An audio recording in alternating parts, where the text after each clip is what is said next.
this 4 hours long Azure Data Engineering interviews video especially made for you if you want to crack Azure Data Engineering interviews in 2025. Because this video is much more than just a normal video and strongly focused on the latest interview questions and scenarios. Not only this, there are so many popular Spark questions available, including finding the right size of executor, difference between caching and persist, and so on. This video is more focused on the practical questions and scenarios because now no one actually cares about the theory. And this video has covered everything using step-by-step approach so that you would know what you are actually doing and how you are doing. So if you want to crack multiple Azure Data Engineer offers, so just let's get started with this video and see you. So what's up, my fam? Happy Sunday, first of all. I know. You were waiting for this video since so long. A lot of you are just trying to crack Azure data engineering interviews. Let me just tell you. In order to crack Azure data engineering interviews, you have to cover something special instead of just focusing on covering theoretical questions, right? Because the era is totally changed. You cannot think like if you just cover some random theoretical questions, what is this, what is that, all those what is questions. That's not the scenario for now. You have to be well versed with the questions which are more focused on the practical side, or I would say the scenario based side. So in this particular video, I have designed my questions in such a way that I have taken the latest questions based on the scenarios, and I have structured those questions in the same way that you would have seen, or like that you would be seeing in your interviews. So I will just show you the scenario and then I will ask you a question, and on top of it you would just need to maybe give me the architecture, a solution, or you would just need to show me using all those tools that are required to complete the solution. So this video is like your perfect guide to cover Azure data engineering interviews, and obviously this will be a perfect blend of conceptual plus practical questions. This will be more focused on practical questions, but yes, some of the conceptual questions which are very necessary, plus some of the design questions as well. Got it. So without delaying, let me just tell you what are the prerequisites for this video. So as you know that this is a kind of Azure data engineering interview questions. So obviously if you're just preparing for interviews, you would have some prior knowledge with the core services we use for Azure data engineering. And we all know that the core services, Azure Data Lake, Azure Data Factory, and all those integration services, runtimes, everything.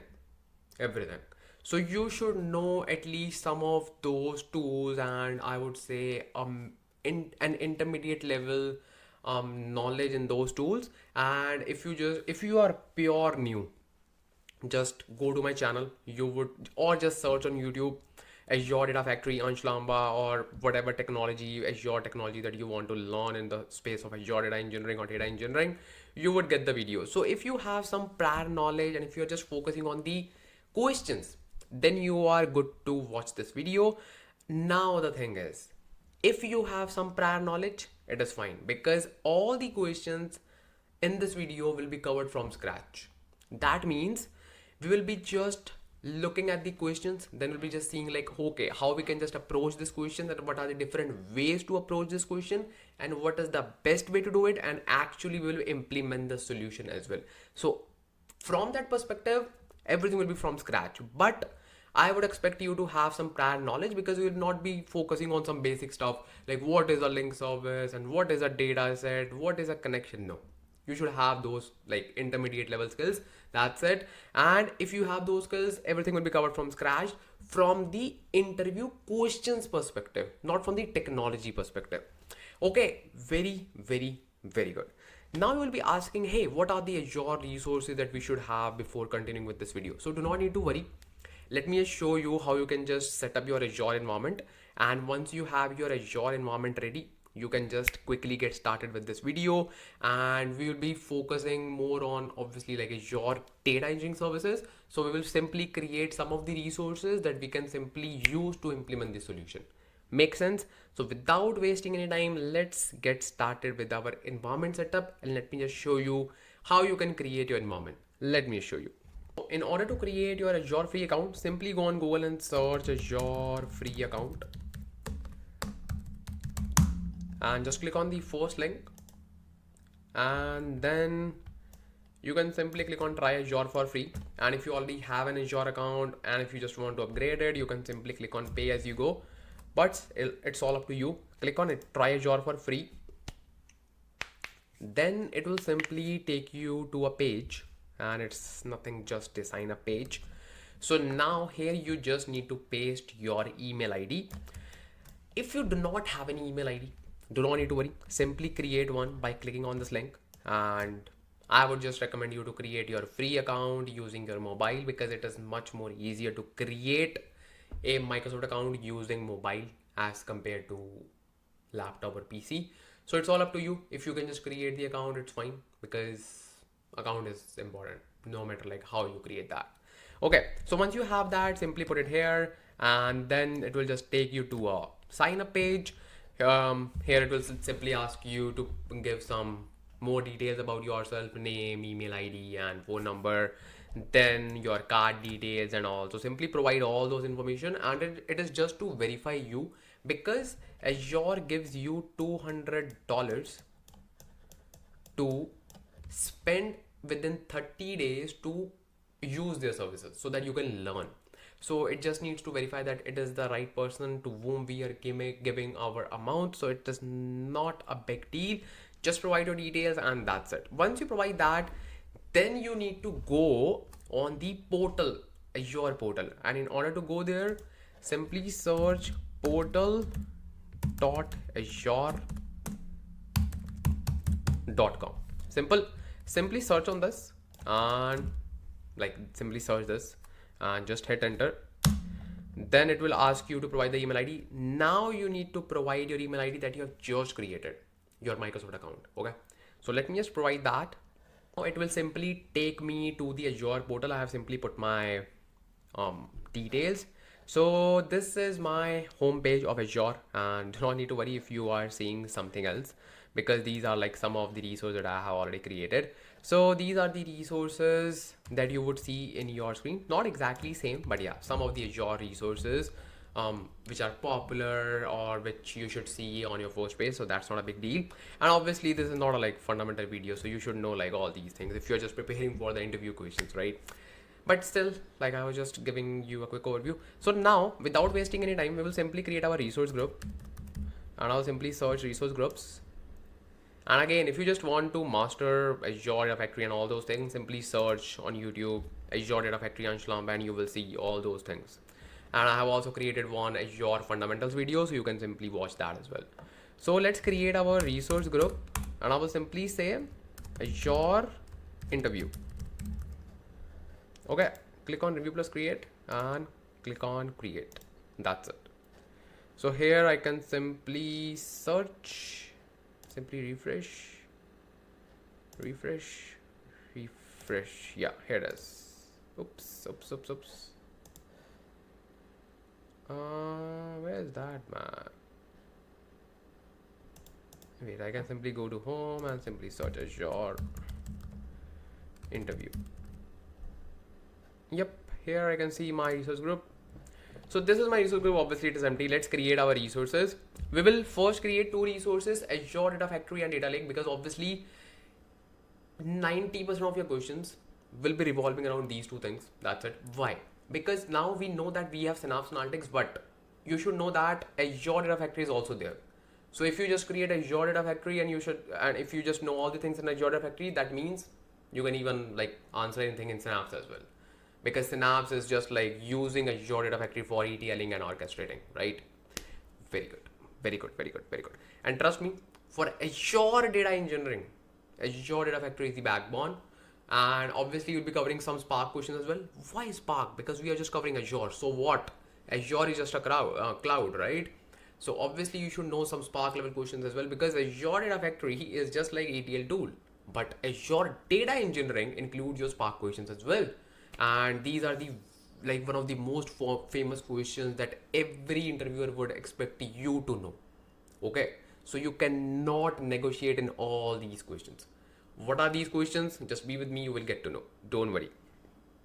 Don't worry at all. Simply create Azure Data Factory quickly. Click on Marketplace and then simply search Azure or Data Factory. Oops. Click on this.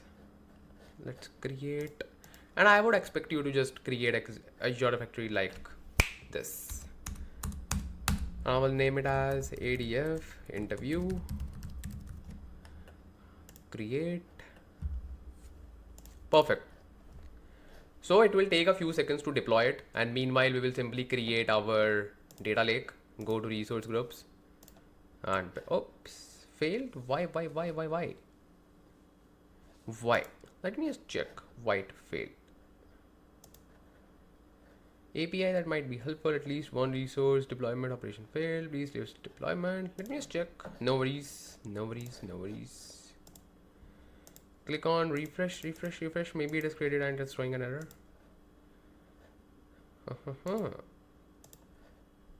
Okay. Let me refresh the whole page and let's see what's the issue. So it is not created, that's for sure. Let's try it for one more time and let's see what is the issue that we are seeing. Data Factory and click on create, and I'll simply say ADF interviews, region is East US. Okay, next.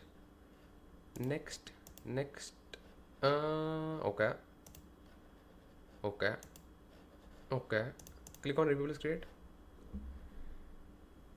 Validation failed. Why?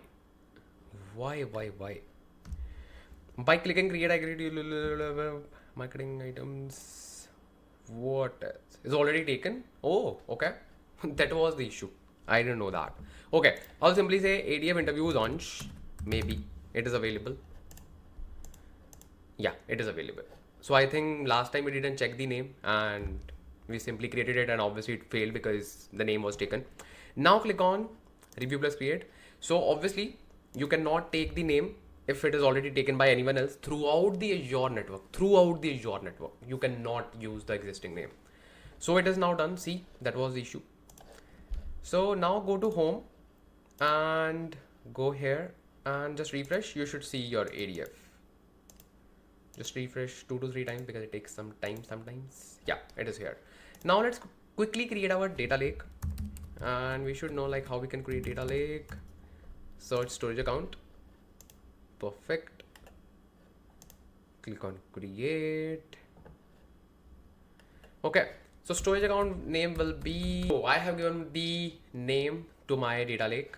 It is Azure interview Ansh. Make sense? Okay. So now performance will be standard and redundancy will be locally redundant storage. So now your first question, or let's say question number 0, starts from here. Yeah, because we'll be just covering some, you can say, little questions as well. Okay, because these are like bread and butter and you should know these questions, and these are like very fundamental things. So first of all, as you can see, like 4 options. First of all, LRS means locally redundant storage. That means your data will be replicated within the same data center. So it is called locally redundant storage. Now, second one is ZRS, zone redundant storage. That means your data will be replicated outside the data center, and obviously within one zone, there will be one data center. So that is why it is called zone redundant data storage, or let's say storage policy, whatever you want to say. Concept remains the same because interviewer can trick you using different names. Then we have GRS. This means it will simply replicate your data within the region. So let's say in one region you have 3 zones. Okay. So that is your ZRS, zone redundant storage. And then in the second region, you have 3 more zones. So GRS means like your geo redundant storage means your one region will be replicated with the other region. Make sense? Region means east, west, north, south, east, south, northeast, like all these regions. Okay? And your zones can be like cities within those regions. Make sense? Now, what is the difference between GRS and GZRS? Bro, this is an interview question. This is an interview question, trust me. So basically, in GRS, your data, your data will be replicated within region 1. Let's say this is region 1. Okay, and this is region 2. This is region 2. Okay, within one region, we know that we have multiple zones. You all know that, like we have multiple zones. So what happens when we just create GRS, not GZRS? In GRS, this is my zone 1. Okay, this is my zone 1. Data will be replicated between zone 1 of region 1 and zone 1 of region 2. Make sense? Make sense? Make sense? Make sense? But in case of GZRS, this is my region 1. What will happen? It will simply replicate my data within region 1 like this, like within multiple zones. Okay, like this. And with the second region, it will simply save one, like 3 copies. It always creates 3 copies. Okay, it will simply create 3 copies within the one zone of my region 2. So that is the only difference between GRS and GZRS, and it should be written in the definition as well. Optimal data protection solution that includes offering of both GRS and ZRS. Exactly, this can trick you. It will simply say, hey, what is the name of, let's say, or what is the policy in which we combine GRS and ZRS? So if you see, this is already a ZRS. See, this is inside this, within this region, we have a ZRS. That is why we say ZRS plus GRS, because obviously it is creating a replica between regions, plus it is creating a replica within the region as well, that is ZRS. So that is why it becomes GZRS, combination of both. This is really important, bro. This is really important. Now, if you just click on next, you should know that if you want to create a data lake, you have to enable hierarchical namespace. Otherwise, it will simply create the blob storage. And in blob storage, you cannot create hierarchical folders. And in order to deal with big data analytics, you have to create hierarchical folders. Again, a little interview question, not scenario based, but yeah, common sense, IQ level questions. You cannot afford to like not to answer these questions. Click on review plus create. That's it. And it will simply create a data lake for us. And it will just take like a few seconds, and let me just refresh. Now our resources are ready. Now we are good to just start with our very first scenario. Yes, we are directly ready to get started with the first scenario, because first scenario is the, you can say, this question should be asked by everyone. I would say everyone, because this question is strongly aligned with the intent of cloud. What is that question? I think you should have guessed this question. Okay, let me show you. And first of all, let me show you all the resources that we have, like just do ADF and Azure interview Ansh. Okay, so let me just show you now the question number 1. Okay, and not like question number 1, just question, because we are just dealing these questions in the form of scenarios. Okay, so let me just show you.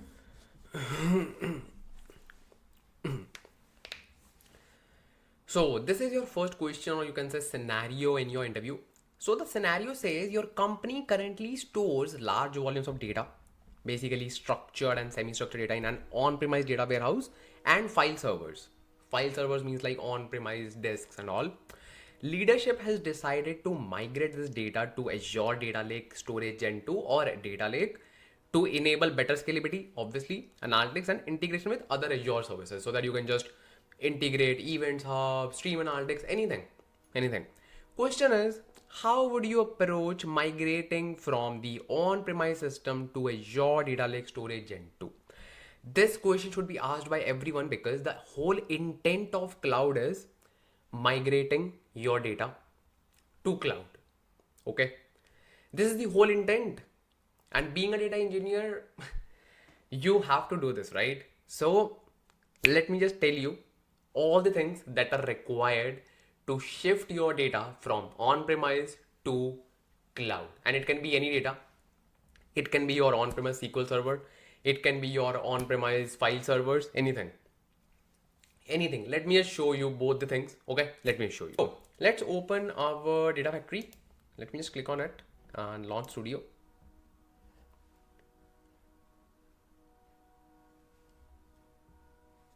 And here we are in Azure Data Factory. Setup code repository, bro. No. So the thing is, this is your home page, okay? And this is the core of everything, because we will be just setting up everything from here. Why? Because these are the basically 4 to 5 tabs that we see, okay? Simply go to manage, okay? Here you will see something called as integration runtime. This can be again your small question along with the big question. That can be your follow-up question, or that can be your like round 1 question. Okay, what is integration runtime?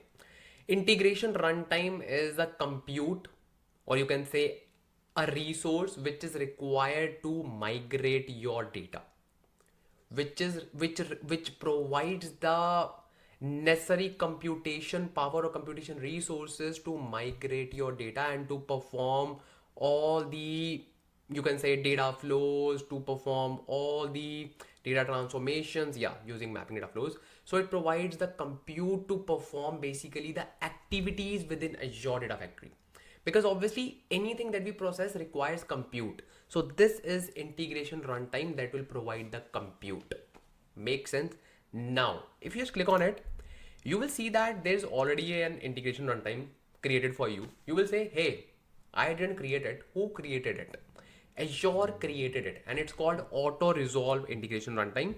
This is the best integration runtime to perform all the operations within Azure network.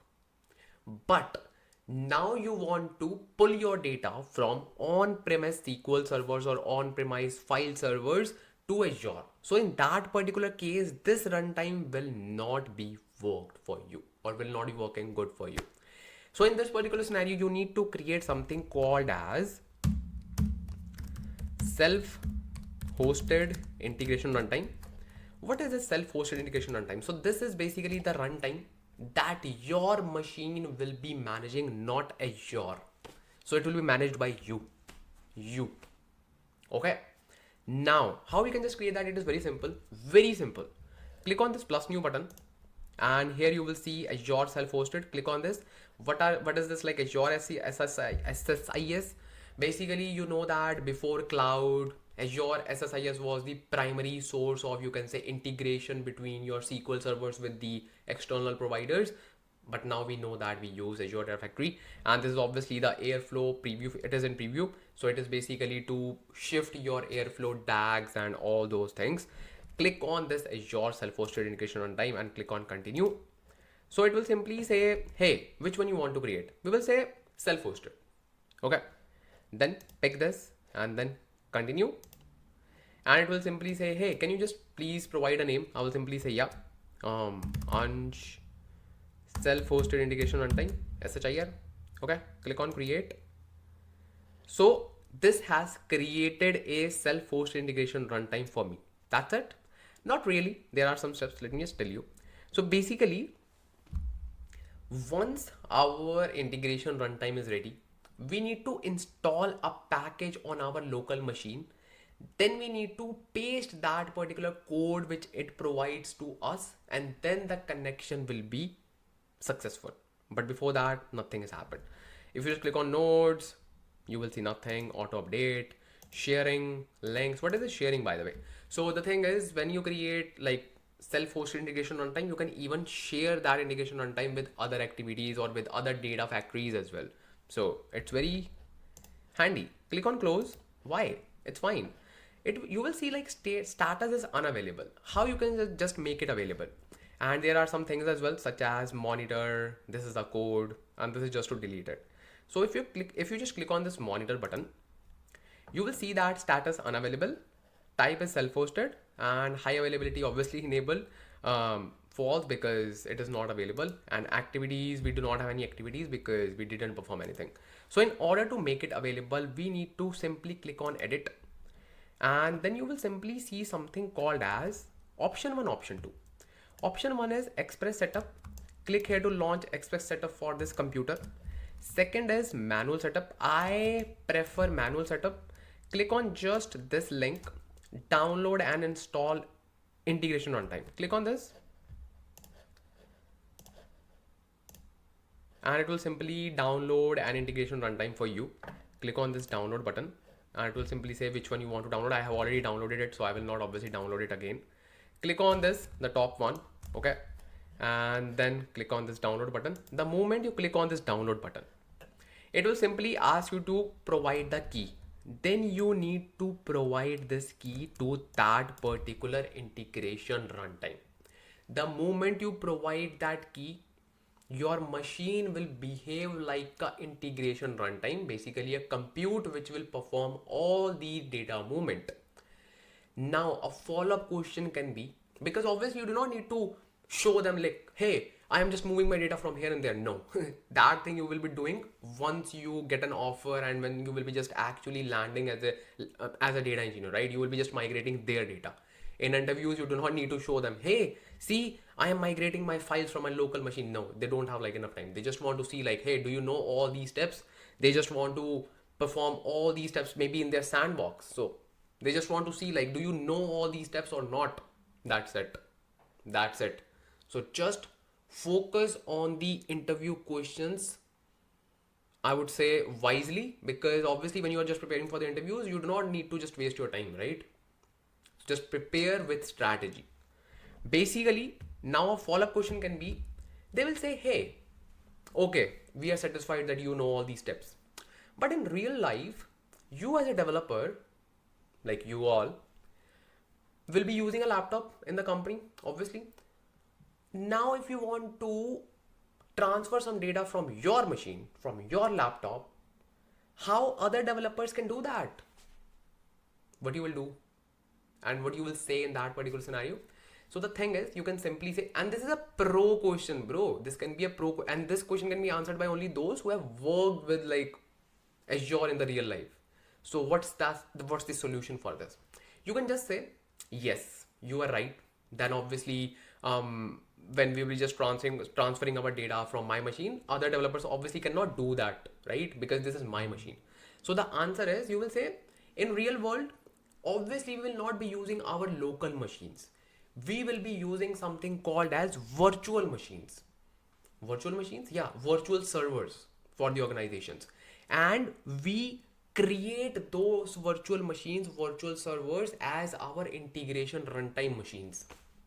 So instead of downloading this integration runtime on, you can say, your local machine, you will be performing the same thing on the virtual machine. And when you will be performing that step in the virtual machine, then you will create the connection. Then you will create the connection, like the same thing, providing the key. And once you do that, that machine will behave like an integration runtime. That machine will manage everything. So if you see any kind, okay, another follow-up question. If they say, hey, if let's say you created a virtual machine, that is fine. You provided, let's say 16 GB of RAM, anything, right? They say, hey, you are seeing throttling. Now, what is throttling?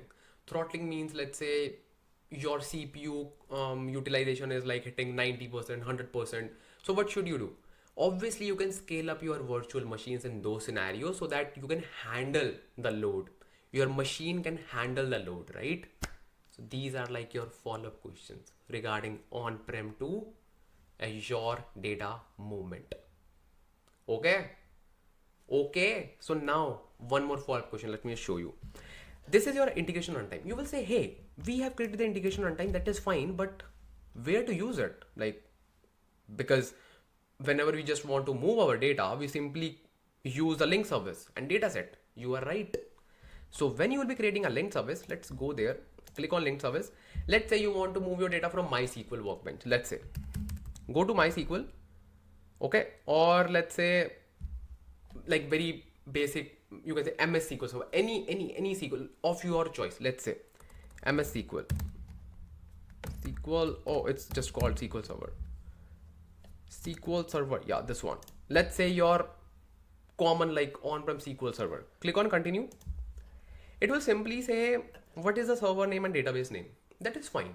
But here, if you just observe, it is saying connect via integration runtime. Here you need to pick, here you need to pick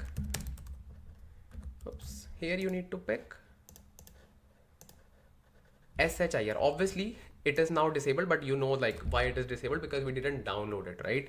So now you need to pick this SHIR integration runtime instead of auto resolved integration runtime. This is the usage of that particular self-hosted integration runtime. Got it? This is your question number one, or you can say scenario number one that you should be aware of. So now you know the question, now you know the scenario, and you also know the follow-up questions as well. So you are good with this part, I would assume that. Okay, so now what is our next question? Okay, this is very nice. This is very nice.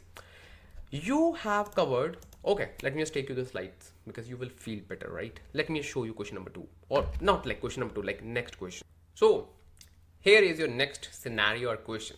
So the question or scenario says your company receives daily exchange rate data from a third party financial service through a REST API. Let me just tell you, with the growth of the data, organization's data dependency is also growing. That means your organization's data will not be only coming from your own organization's applications. It can rely on third party applications as well. Yes, it's a fact. It's a fact. It's not just about like financial data, it can be any data, any data. So if you are a data engineer, obviously this API returns data in JSON format, okay, and requires an authentication token and a blah blah blah, refreshing every 60 minutes and all those things. Okay, these are like additional things that can be like added in any form of questions.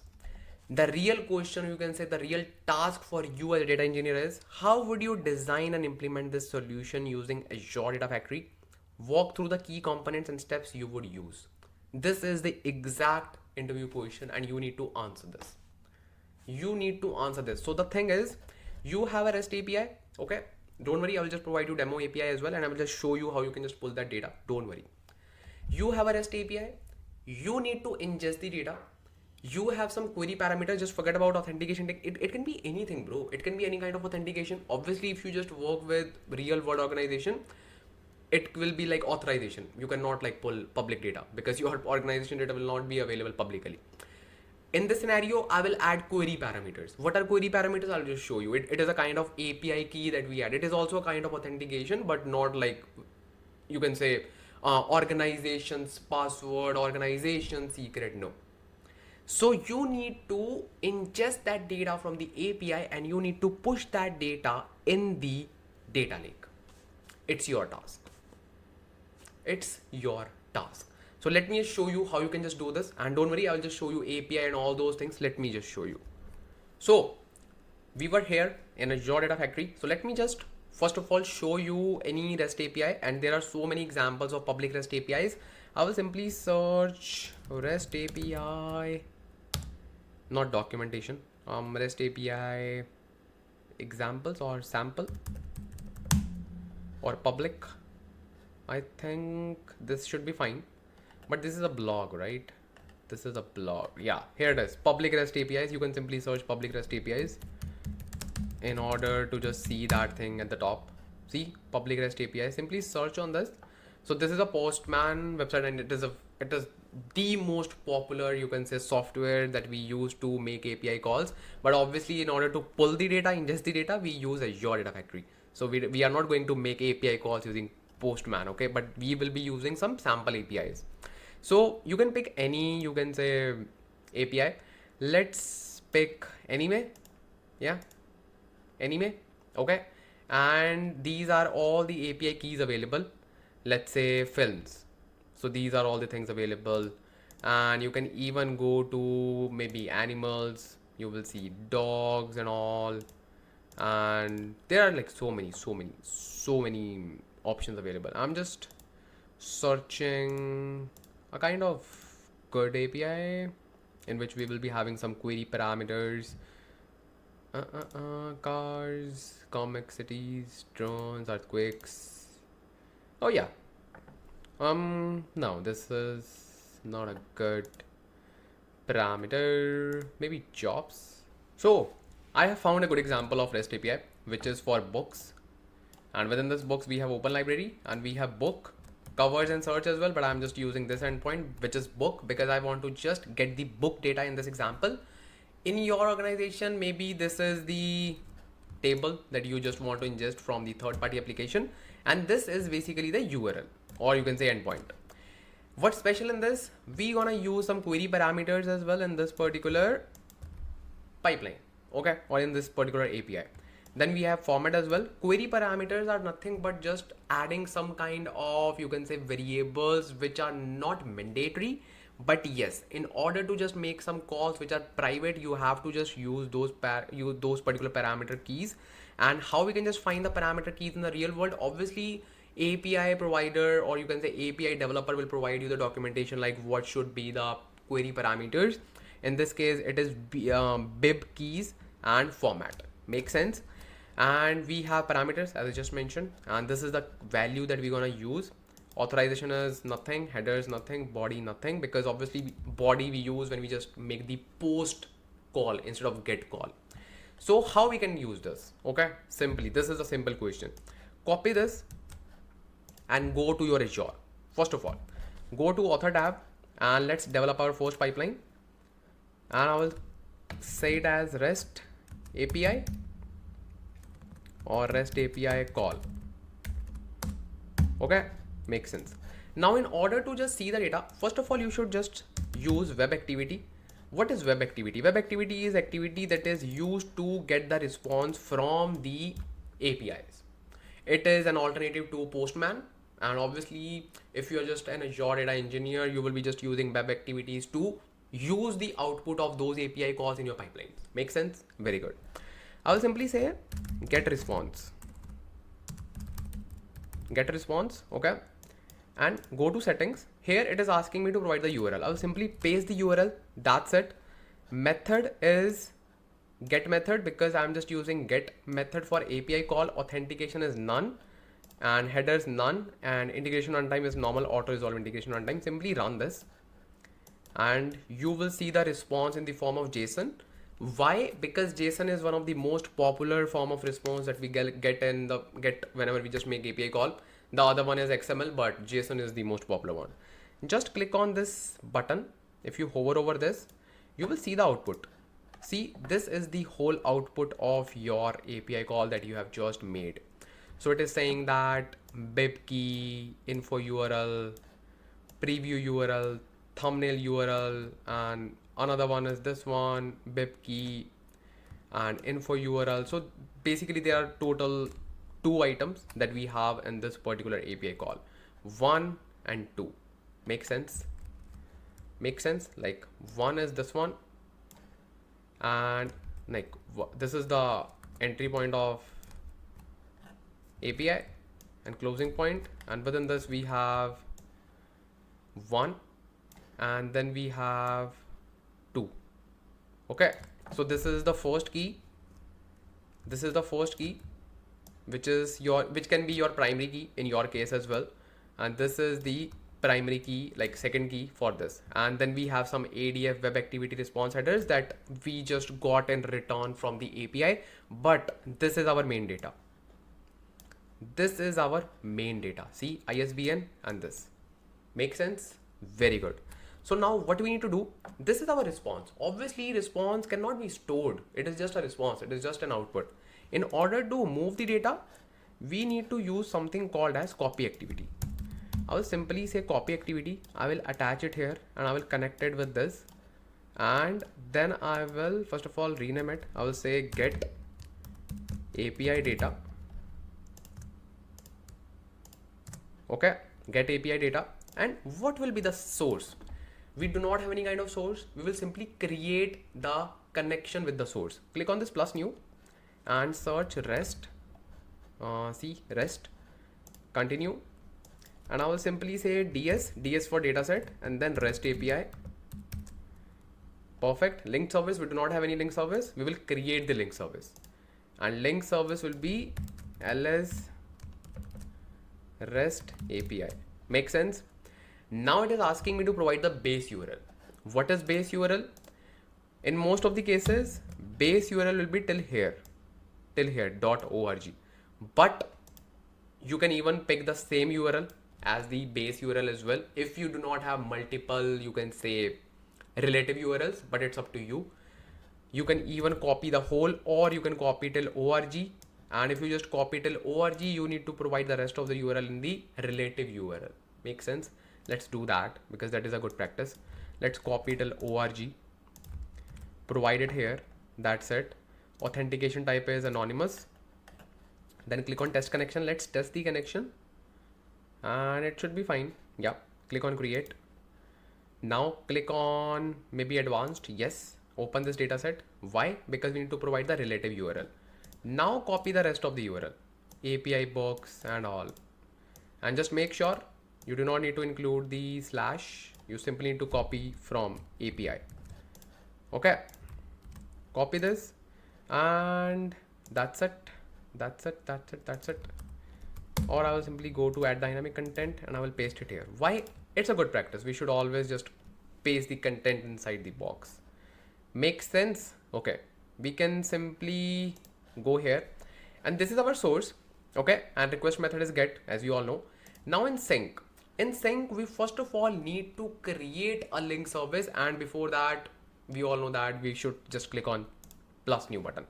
So this is our data set, and data set will be in data lake. Click on this data lake, continue, and now it's up to us like how we need to store this data. Maybe in CSV format, maybe in JSON format. Let's say we want to store our data in JSON format. We are good with JSON, and obviously it's a good practice to just store your data in the JSON format until and unless your data is a comma separated data in the API call, which is like very rare scenarios. I will just show you that scenario as well. Do not need to worry because I am here to tell you everything. Simply select JSON, click on continue, and this is our dataset name. I will say DS API JSON. Okay, link service, we will create a new link service. I will say ls data lake. Okay, and then we simply need to pick storage account name. Storage account name was Ansh in Azure interview Ansh. Makes sense. Click on test connection. Perfect. Click on create. So this is fine. Now it is asking us to provide us the file path, directory and file name. We all know that we have nothing in our data lake, nothing. If you just put it here, let's say API raw. Okay, in directory you can simply say source, or you can say here source and then API REST, and then file name can be anything, let's say data, or let's keep it like empty. It can just simply pick the file name as it is, not a big deal. Okay, or let's provide it data.json. Okay, makes sense. And then click on OK. And obviously we do not have any file, so it cannot import the data. Click on none and click on OK. So it is fine. It is fine. Now you can simply click on mapping. Click on import schema. So now what it will do? It will simply try to import the schema. So as you can see that it has automatically imported the schema for me. But if you just closely observe, you will see that we have schema in form of this. Like this is the first key. Then we have these 4 columns: bib key, preview URL, thumbnail URL. Then we have this LC and blah blah blah blah blah. We have all these things, right? So what we need to do, we need to include this as well. Why? It is saying mapping sync is empty. What is this thing? Basically if we do not involve or include this, it will simply drop this because it will not count this as well. Because see, now it is just treating it as like different entities. You just need to click on collection reference, click on this drop down if you just see anything. If not, not a big deal. Now just uncheck these box and now click on collection reference. Obviously you will not see anything. Then again click on this, again click on these boxes and click on include as well, and then again click on import schemas again one more time. So it will now bring the schemas accordingly, the options that we have selected, and you just need to wait for a few seconds and it should be fine. It's not an easy task to work with APIs with, you can say, when you're just trying, because every API response is different. It can contain multiple hierarchies, it can contain complex objects, hierarchical objects. So you need to make sure like you are just bringing the right schema, and also it's a task, but yeah, it's not a big deal. So now, as you can see that it has just brought all the keys, and this time as well, like you cannot see this include button, but still it is fine. If you just click on this button, which is your new mapping, you can even just define your own mapping as well, which is not required in this case. It is required in the cases that I will just talking about. So what you can do, click on this debug button and just run this pipeline. So now you will see that it will run the data like this movement, and it will just migrate the data from this API, and you will see the data in your data lake, exact data, this response here. And obviously you can just choose any data endpoint, but just an example.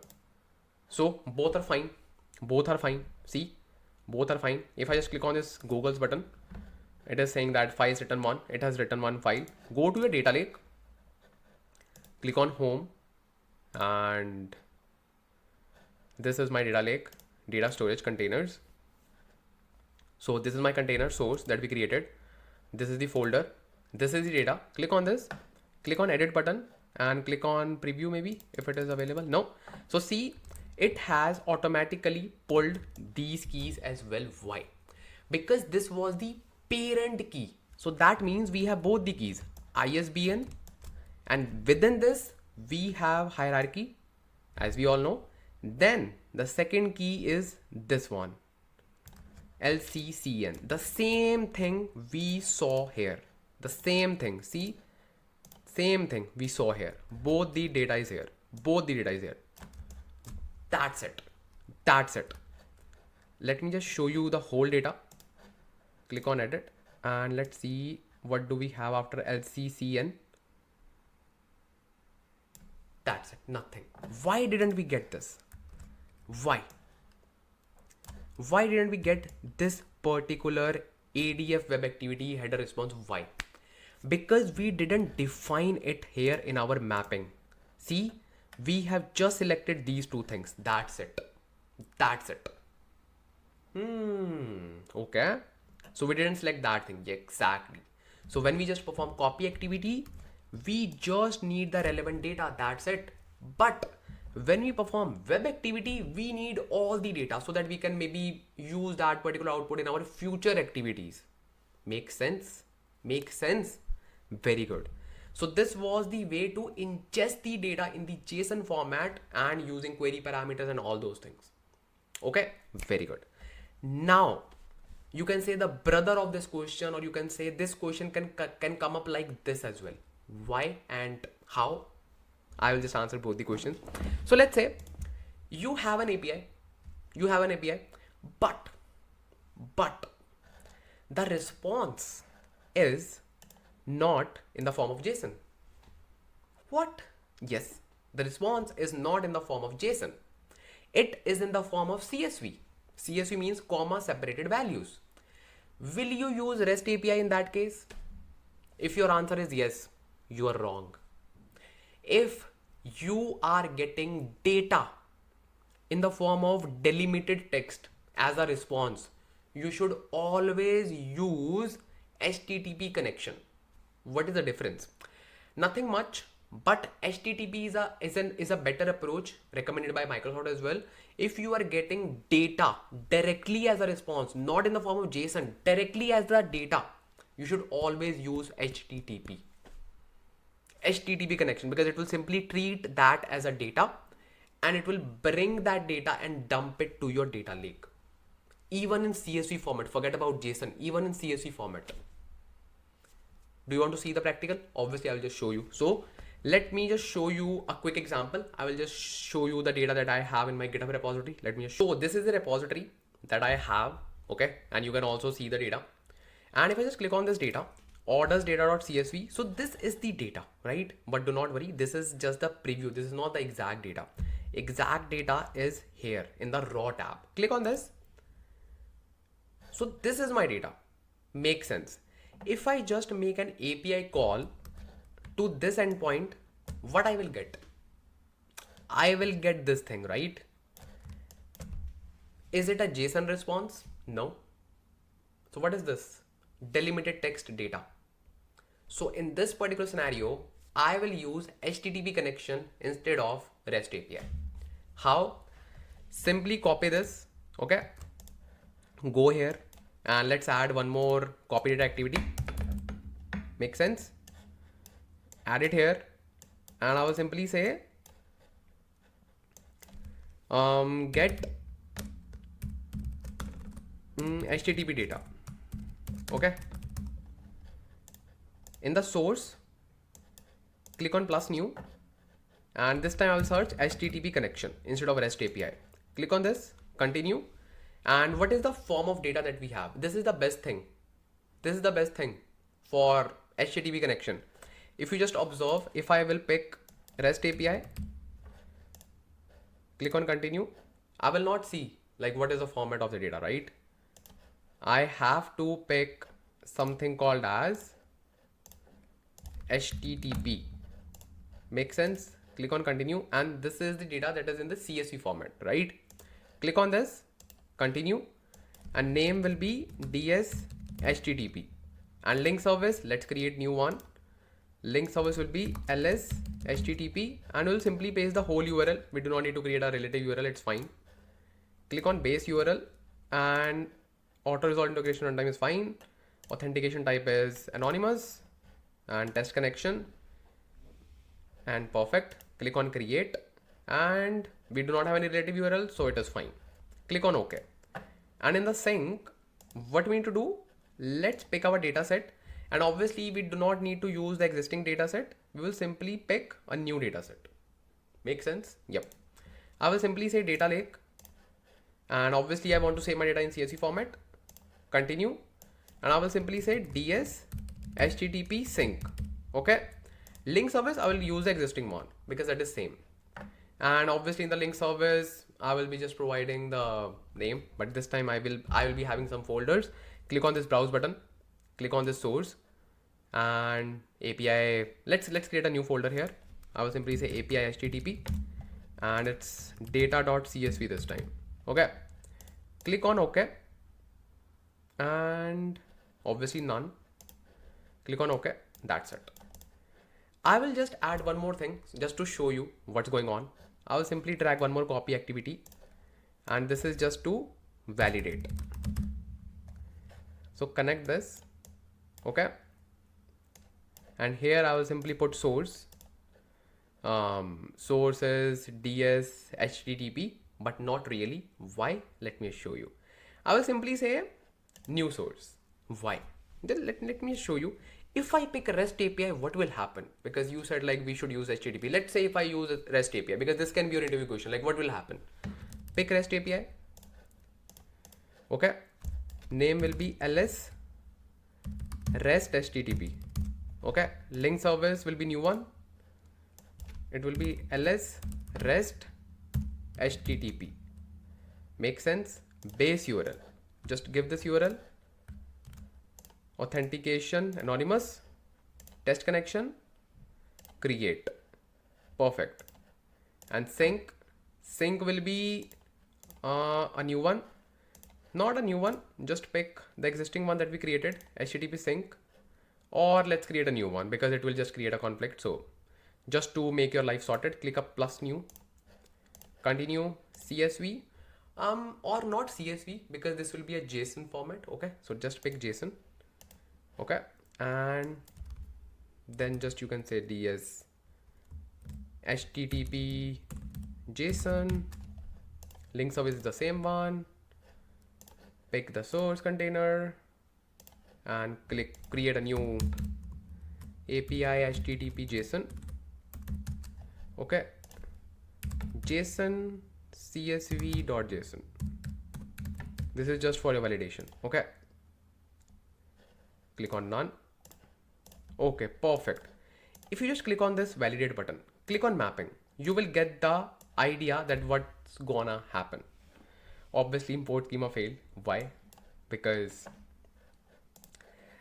you will get to know why it failed, because on the source side we have our data in the CSV format. Okay, see, this is the kind of CSV data that we're gonna download.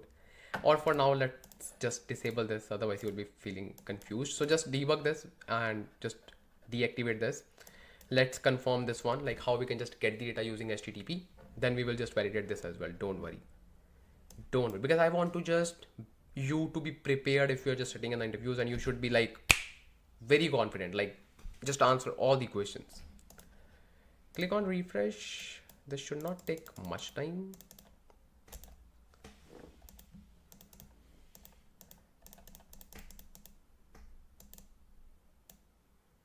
Get HTTP data, and you should just see this data in the form of CSV, right?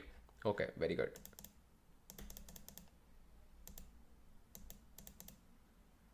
Okay, these three are done. Let me just show you the data lake. Source and API HTTP. This is the CSV data. Click on edit. See, this is your CSV data. Perfect. Perfect, perfect, perfect. But here, if you just run this, just deactivate these activities now, just to save time. Just run the last activity and activate the last one. And just click on debug. Let's see what happens. Let's see. And you know that what we are doing, right? Very good.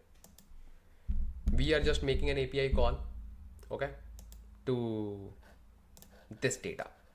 This data, by the way, it was actually not required to perform copy activity because obviously it's gonna fail. It will simply say, hey, we cannot perform mapping. What we can do, we can simply perform a web activity just to see the response. Just run a web activity and just say web validate. Okay, in the settings, just provide the URL. Perfect. And just click on debug. And obviously we forgot to pick the get method. Okay, click on debug. And here you should see the data, obviously as in the form of response. It is done. Click on this output. Perfect. So this is the response, because we are not copying the data. This is the response that we have got in the form of JSON. But can you use this data? Can you? Obviously, but you need to perform a lot of transformations. You need to flatten this particular response because the response is a key. And within this response, we have all these data. And obviously in CS, we do not have any schema as well. We treat first row as our schema. So it's always recommended, if you are just getting data in the form of delimited text directly in the API calls, always use HTTP connection, and you can directly decide which format you want to use to ingest the data. Make sense? This is very important question or scenario, bro. And I have just discussed all the related scenarios. So you should be really, really good now. Okay. And I expect you will be good. Very good. Now, what do we have next? Let me see. Oh, so this is very important.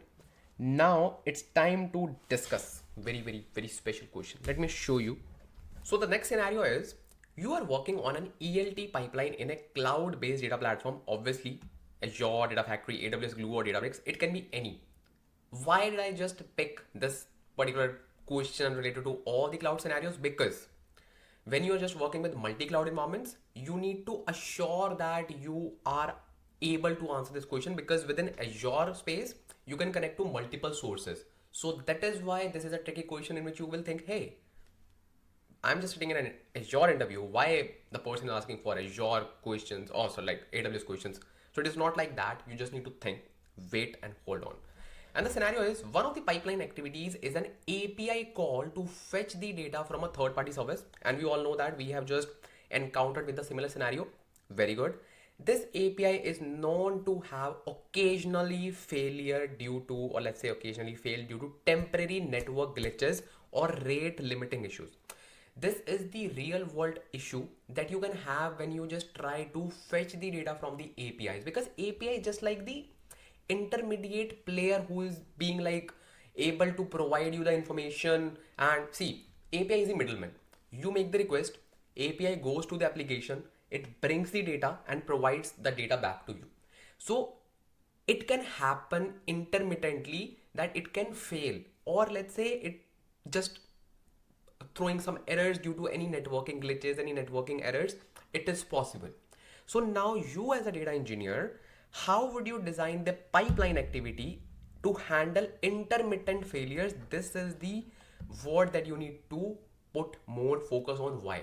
Because there are so many types of failures. Okay, if intermittent failures is written, that means you cannot do much in intermittent failures. Obviously you can just provide some, you can say, guardrails to just protect your pipeline, but actually intermittent failures are like something more on the networking side, and you cannot do much on the networking side. So in within that scenario, how would you just design the pipeline? Okay, and without rerunning the entire pipeline, because you can say, hey, we can simply rerun the pipeline, right, if it is failing. No, you do not need to rerun the whole pipeline. So in order to answer this question, you need to design your activity in such a way that you can just actually retry the failed activity. And how you can just do that, let me just tell you. So let's say this is our pipeline that we were using. Due to any reason, this pipeline is failing. Let's say this activity of the pipeline is failing. Let me just activate all. Let's say due to any reason, this copy data activity, this one, is failing intermittently due to any networking issues. So you need to make your pipelines robust enough to handle these kinds of failures. So how you can just do that? It is very simple. Simply click on this copy activity and you will see something called as retry policy. This is the option that will help you to leverage retrying only the failed activities instead of just retrying or rerunning the whole pipeline. So let's say I want to retry at least 3 times. Click on this and I will simply say 3. So it will at least try 3 times to rerun the activity. And what will be the retry interval? That means, like, let's say this activity failed.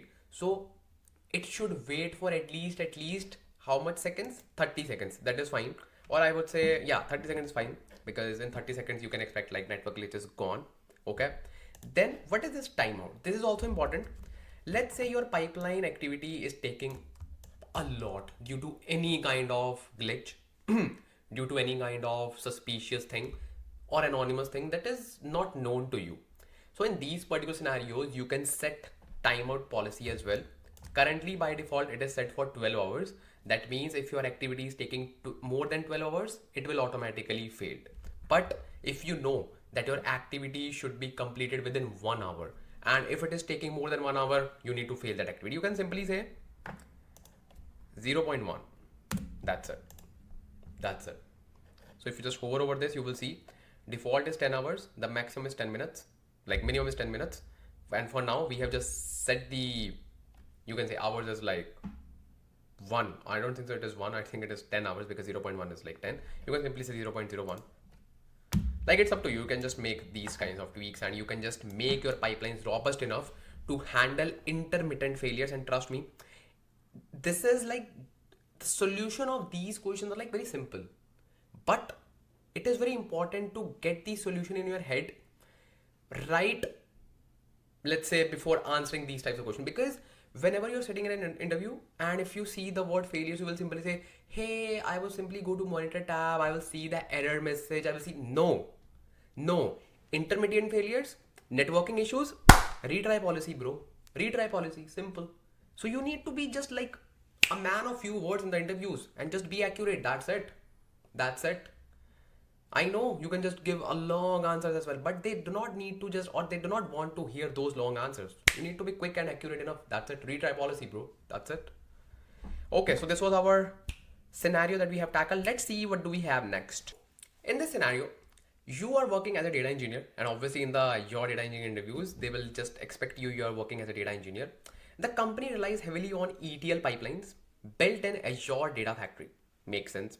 To load sales data from various regions into a central data warehouse. Makes sense. Recently, a few pipeline failures went unnoticed. Wow.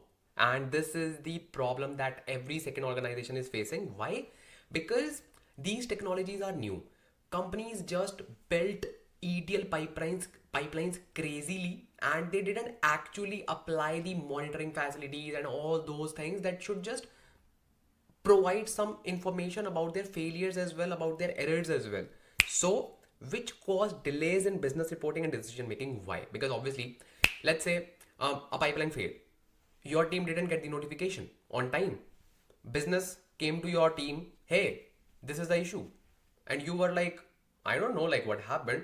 The whole team just got involved, business team got involved, reporting team got involved. Then they got to know, okay, data was actually not updated from the ETL side. Then you digged into like so many ETL pipelines, maybe hundreds or maybe I would say 200s of pipelines that you have in your organization, and you can have, you just look through all the ETL pipelines and then you go to know, okay, this was failed. How hectic is it? That is why this is the hot question right now. And the question is, how would you design and implement a monitoring and alerting mechanism in ADF, or let's say in Synapse Analytics as well, to notify the team immediately in case of any ETL pipeline failure, along with the, you can say, pipeline name, resource name, environment name, everything. How you can just do that? Let me just show you.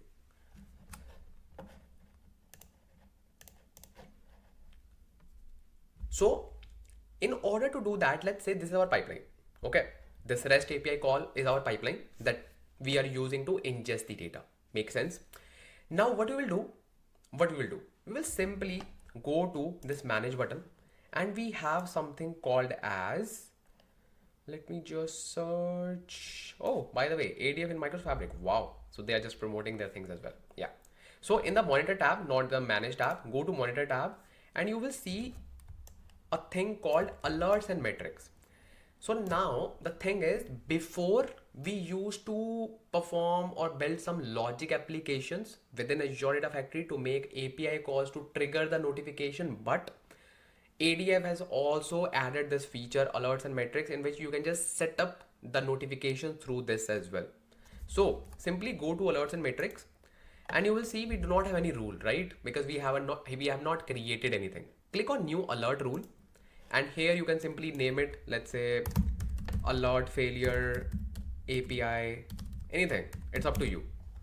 And then you simply need to say severity. It's up to you, like how important your pipeline is. If it is not very much important, you can simply say severity 4.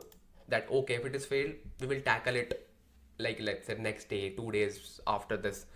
But if this is like very important, simply mark it severity 0 and immediately take action on it. Okay, then you can simply say target criteria, and then you need to add the criteria. Click on this, and you will see there are so many pre-built configurations for you. You simply need to search for like pipeline failure or activity failure, and scroll down. You should see something like yeah. So this is like succeeded activity runs metric. It is fine, we do not need to use this. And pipeline activity, yeah, failed. It should be somewhere here.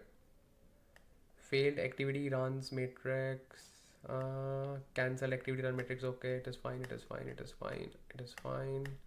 These are all airflow. I think this is the one, failed activity run matrix and failed pipeline run matrix. So you have two options. Either you need to set up monitoring on a specific activity, but usually what we do, we simply set the monitoring on the whole pipeline. So simply pick this one. Oops. Let's say new alert, it's fine, severity 0, and add criteria. And I will simply say failed pipeline run matrix. Click on this, click on continue. And then you can also show the history, but we do not need to worry about that. This is the name and failure type. So simply pick this, and we just have one pipeline, but in the real world you will see like a long list, but for now just pick this. Then failure type. So there are basically three types of errors: user error, system error, and bad gateway. I would recommend just pick all because it can be anything. Most probably it will be like bad gateway or system error, but still pick all the things because you do not know, like maybe you have just made a mistake in your pipeline. Anything can happen, right? Alert logic. It is very important. It is saying greater than. So what do we mean to say like greater than equals to? So let's say your pipeline failed one time and now it is rerunning, or let's say an activity failed one time and now it is rerunning. So we know that intermittent failures can be there, and we have like retry policy in hand. So in those scenarios we should always say greater than, let's say, 1. At least we should just expect like, okay, one time it will fail.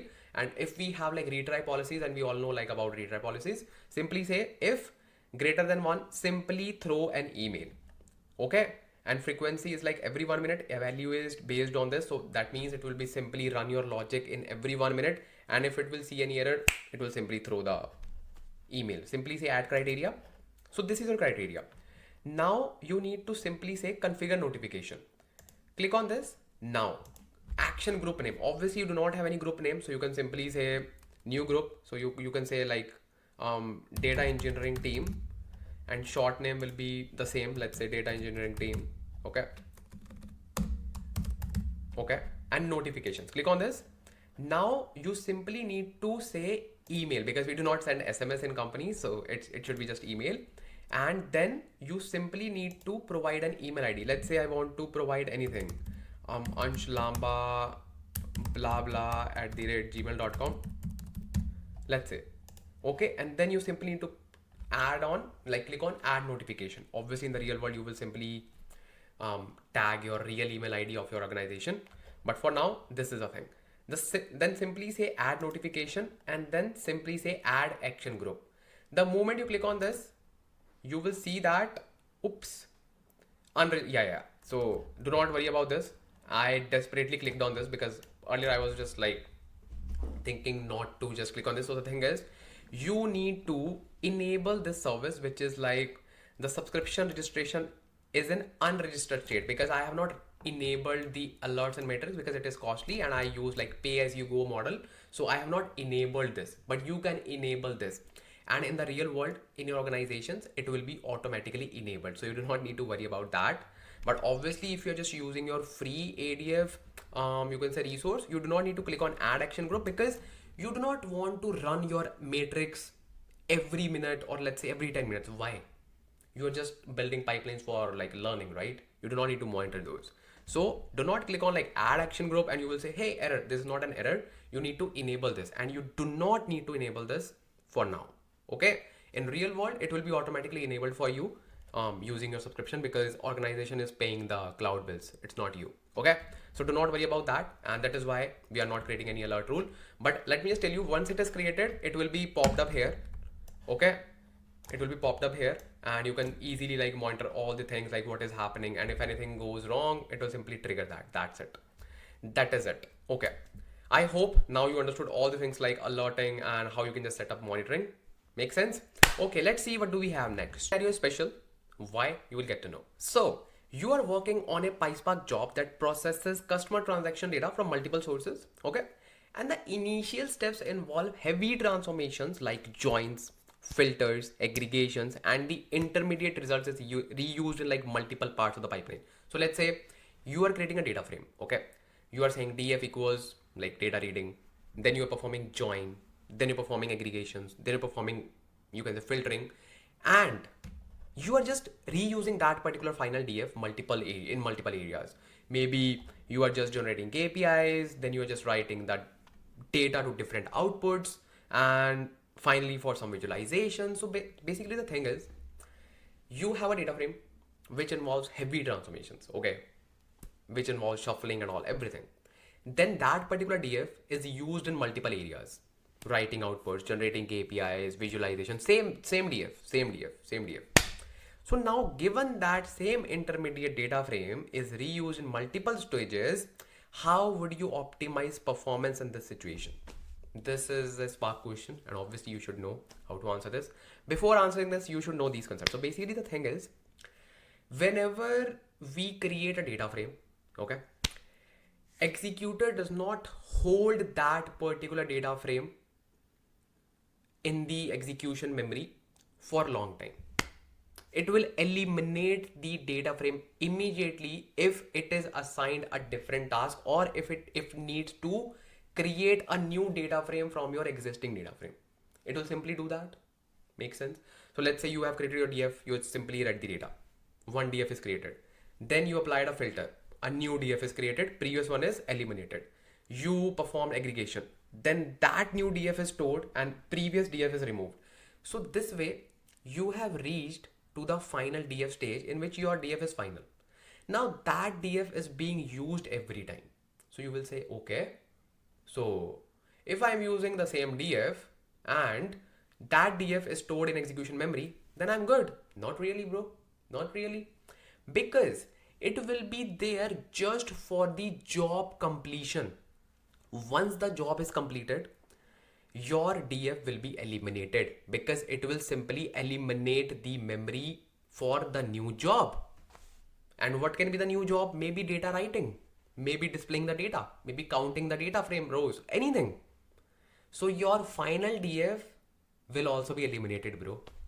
So now you will say, hey, if we just want to use the DF, reuse the DF, how we will use it? It will simply follow the DAG that is used to create your final DF. It will again go to the first step, read the DF, filter it, aggregate it, join it, and then perform those things again and again. So we need to optimize this. How we can optimize this? The answer is very simple, but concept is important. Now you know the concept. Now let me just tell you. So the thing is, we can use something called as cache and persist. Okay, cache and persist, or cache or persist. Basically you can use caching. In short, or in layman language, you can use caching. So when we use caching, or let's say persist, basically let me just tell you what's the difference between two, because it is very important. Caching is also a persist method, but with special parameters that we pass in persist, and we just simply say like storage memory equals to disk or memory, like your RAM. So the thing is, when we pass those parameters, it will simply become cache. This particular combination was so popular, so they created a new one called cache, in which you do not need to pass any parameter. When you use cache, it automatically becomes persist version of those parameters. That is the only difference. Now, the moment we use cache, your DF, if so, how we can just use it? You can simply say df dot cache. The moment you write this df dot cache, so what will happen? Let's say this is your execution memory, like executors pool memory, Spark pool memory. In this, you have a kind of, if you don't know, you should know this. You have a kind of separation, and this area is called, let's say, your this area is called, let's say, storage memory. Okay, and this area is called execution memory. Okay, so this is the pool memory, and this is storage memory, this is execution memory. Don't worry, I will just tell you about this whole execution or executors memory management as well in our next scenario, because in that particular scenario we are just mentioning everything, but you should know about this thing. This is very like fundamentals. So this is storage and this is execution. By default it is like 50% splitted. Earlier it was like hard splitted, but now it is soft splitted. It can just use the other memory as well. Like execution can use storage memory if it is available, storage memory can use execution memory if it is available. So this line is not hardly splitted, this is like soft splitted. So the thing is, your DF will be stored in this particular area, in storage area. Okay, and execution will be doing all this stuff. Okay, so whatever you do in execution, whatever DF you are creating, it goes there first in execution area, but this area will be cleaned up every time when there's a new job. Make sense? Very good. So what will happen, this DF will be stored here in the storage area, So whenever this area needs to use df, it do not need to recreate this df using DAG. It can simply use the data from here because it is stored here in this area. This is the concept of caching and persist. So this is the thing that you should know, and this way we can optimize the performance, because every time we do not need to recreate our data frame. Make sense? Make sense? Make sense? And we can obviously uncache it using df.unpersist method. There is nothing called uncache, so this is like df.unpersist. The moment we do this, this area will be cleaned up as well. Like let's say once your application is completed.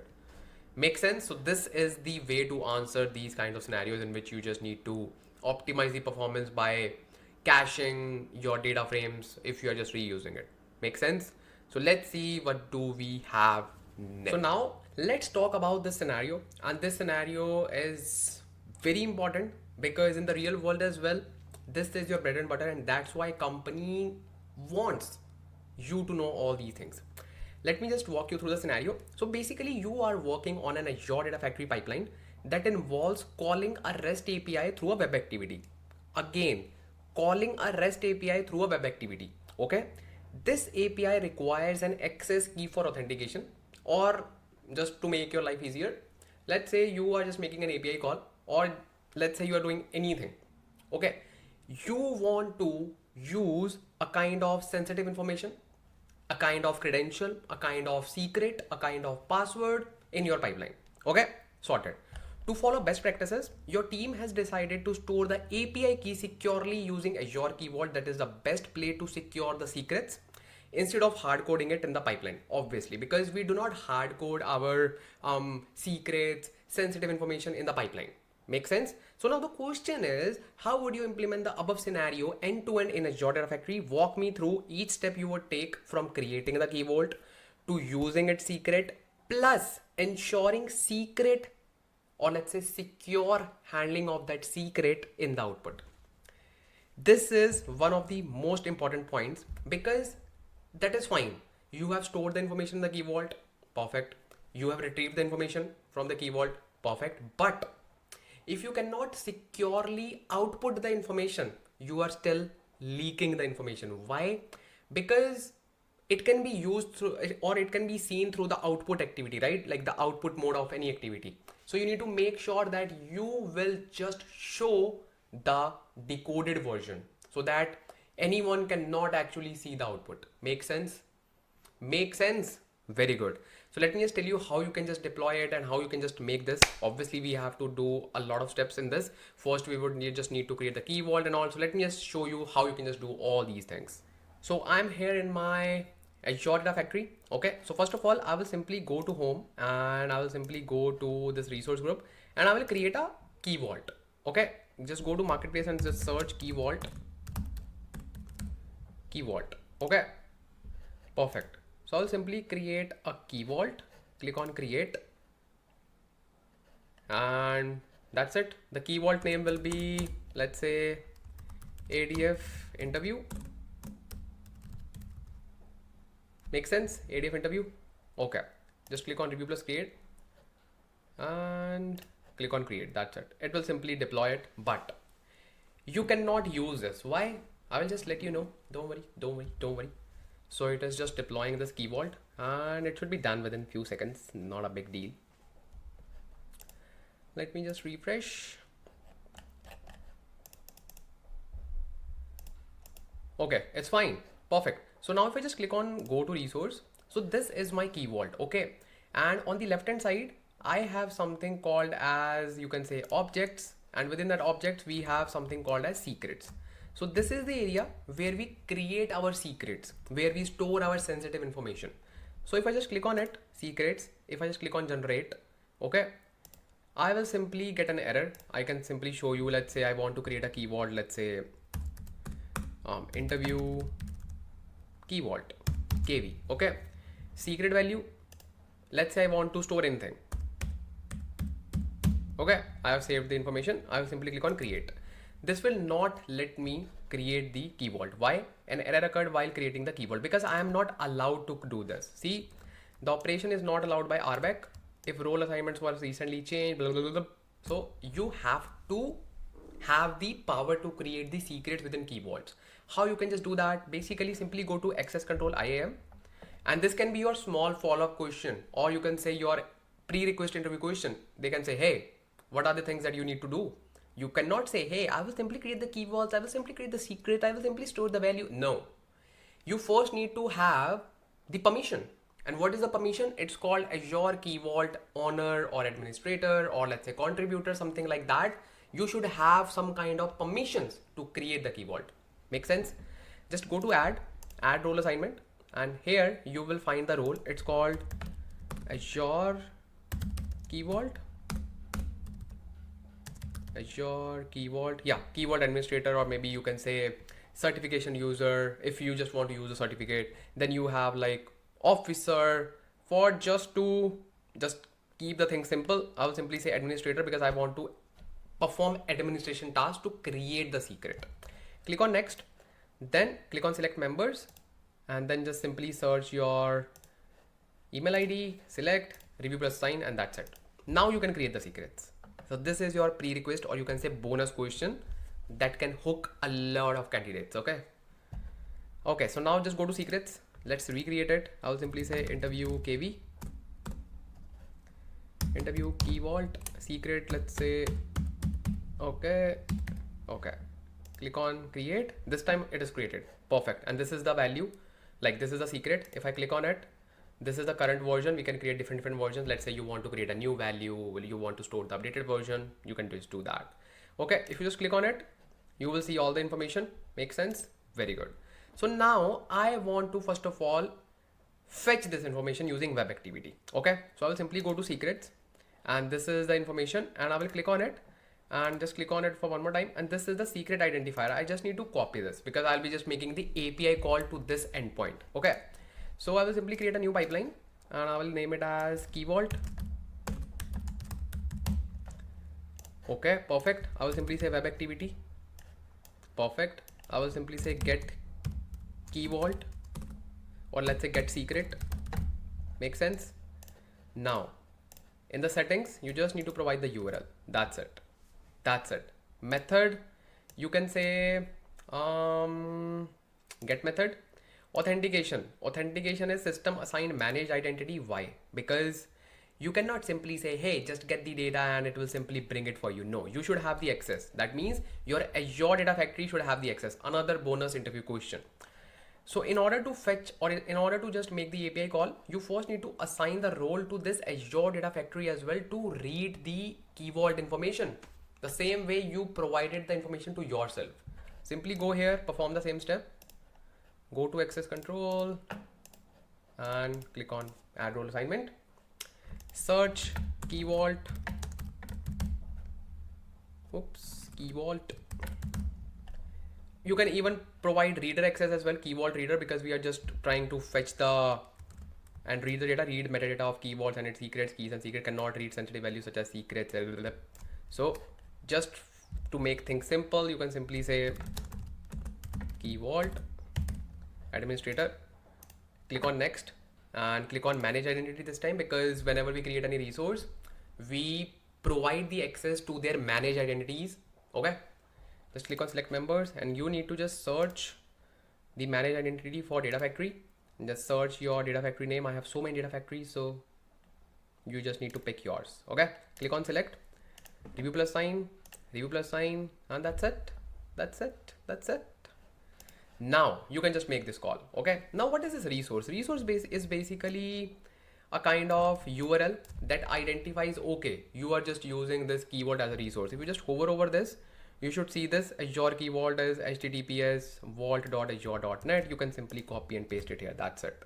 You can even search it on Google, like what is a resource for Azure Key Vault. It will simply provide you, and you can even search it in the applications that you have in your Azure account. It will simply provide to you. This is common for all the Azure Key Vault resources.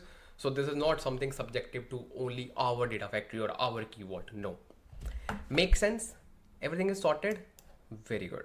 So now let's say I want to see this information, or I want to just save this information. Okay, I can just perform so many things here. Like here I can just do a lot of things, right? So what I will do, I will simply run this and I will just show you something. So I will simply run this.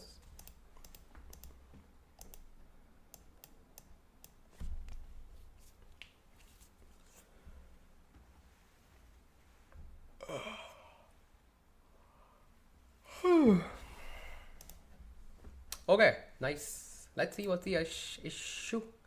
API, but oh yeah, we just need to provide the API version as well. So that is a good call. So here in the URL, we didn't specify anything like any API version, right? So whenever we just make any call to the secret, we just need to specify a version called this. This is a query parameter which says API version. And for this latest API version, we need to just check the documentation every time. Yes. We will simply say REST API for Key Vault, Azure Key Vault. I think 7 something. I don't know. Let's see. So we are just using get method. Okay. Yeah, API version is 701. I knew it. 2022 701. Perfect. I can simply attach it here at the end. Oops. Okay, like this, or even I can just save it from the box like this. Now it's fine. You can just debug it. So yes, you just need to fetch the latest API version every time. Not every time because they hardly change it. Now let's see what's the issue. The specified API version is not recognized. Are you serious? Are you serious? Are you serious? Get the specified private endpoint connection associated with the Key Vault. Okay, is there anything that we are missing? Let's see. Okay, HTTPS, resource group, sample, key vaults, API version. That is fine. That is fine. Not a big deal. Let me just check my code. So this is the endpoint. Okay. Secrets. Interview. Oh, I see. I got it. So this is not the API version because I was thinking like this is a kind of date, right? And whenever you just fetch the secret, we always use something called as like normal number. So I think we are just using a wrong, yeah, see, private endpoint. We are not fetching the private endpoint. So just go to references and just try to search secrets. Yeah, here it is. So now from here, you just need to click on get secrets and then get secrets. So this is the API version. See, API version 7.4. Makes sense. Let's try with this one. If it works. That's why it was saying that it is not recognizable.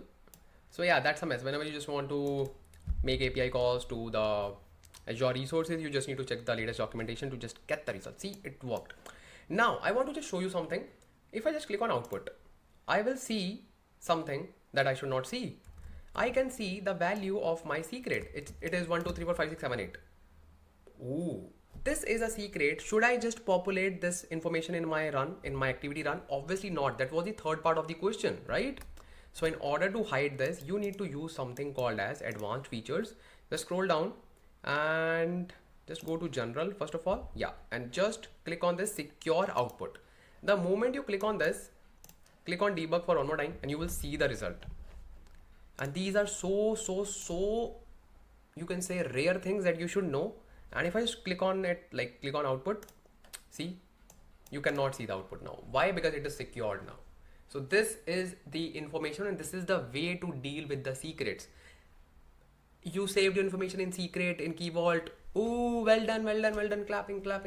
No, bro, you need to just fetch the information the right way so that you are not leaking the information that should not be leaked, right? So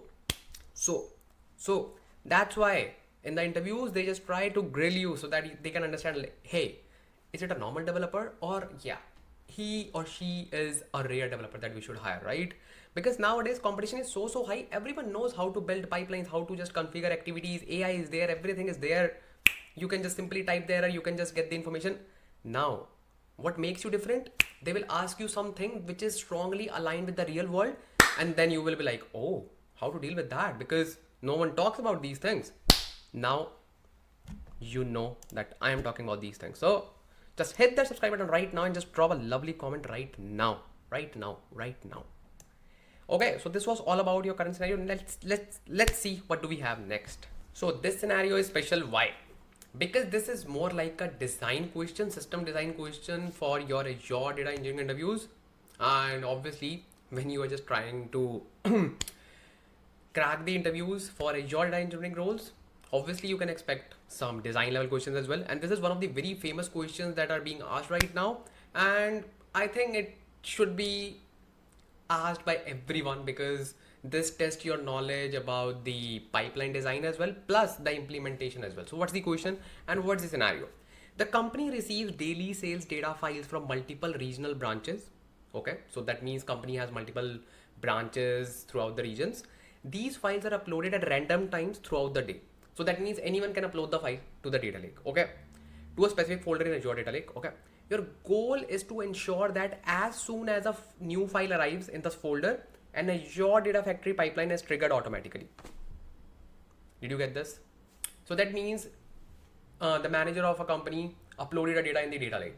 Your pipeline should be triggered automatically. Now you cannot say, hey, my pipeline is scheduled for every day early morning at 8 a.m. So my pipeline will be running automatically at 8 a.m. No. You need to run your pipeline immediately, or you can say as soon as possible when file arrived in the folder. Immediately. You cannot say, hey, my pipeline is scheduled and just see the data tomorrow. No. So the question is, how would you design a solution in Azure Data Factory or Synapse Analytics to automatically trigger the pipeline whenever a new file is added to the specified folder in Azure Data Lake Storage Gen 2? Just tell me the design. You do not need to show me the implementation step. Just show me the design. Let me show your design. Let me show. So I am here back to my Azure Data Factory. So what we need to do here, we will simply create a new pipeline. Okay, and I'll simply say auto trigger. Okay, so obviously if you do not know, we can even create like triggers for any pipeline, like new edit, and we can create like trigger. Click on plus new, and let's say we can create this trigger like tumbling window trigger, schedule trigger, any trigger. And these are the triggers that are like more inclined towards like scheduling a pipeline. But in order to trigger your pipeline, let's say this is your pipeline and you need to trigger this pipeline the moment your folder received a kind of file. So what you can do, you can simply go to add trigger, click on new plus edit, click on this, create plus new. So here if you just click on type, you will see something called as storage events. It is called storage events trigger, or you can say events trigger. It is very popular with this name as well, like events trigger, or you can say events, or you can say storage events, whatever you want to say. So what will happen when we just pick this? What will happen? So this is a kind of trigger that will run your pipeline the moment it will receive the file in this particular account and in this particular container. Make sense? You can even just provide like folder within container as well. Obviously, that is why this is a naming space provided here. So let's say I want to pick subscription and storage account is, let's say, this one. Let's see, where do we have that storage account? What was the storage account name? Let me just see. Storage account name is Ansh interview.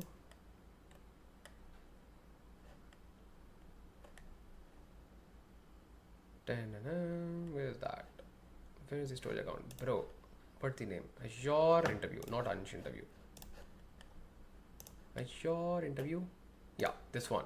So here, then I can simply say container name. If you just hover over this, you will see that the container name can only have between 3 and 63 lowercase letters, number and non-consecutive numbers. Blah, blah, blah. So here, what you need to do? You can simply provide container name like this. Let's say raw container, and within this you have folder like, let's say, source folder and anything, right? Anything. And then you can simply provide the backslash here and it should be fine. It is saying container name is not written in acceptable format. Yeah, we know that, but that's not a big deal. So you can simply say raw and source and anything. Okay, so this is now fine. So this is the container name. Now it is saying you can even set a specific blog, like not blog, blob. So it is saying that you can even specify the blob. Let's say your manager is uploading a file, a random file, okay? You do not need to run the pipeline immediately. You can even say, hey, if blob path begins with, then only you just need to run the pipeline, otherwise do not run the pipeline. So you can simply hover over this and you can simply say must begin with the path. So for example, 2018, what is 2018? It is just a folder.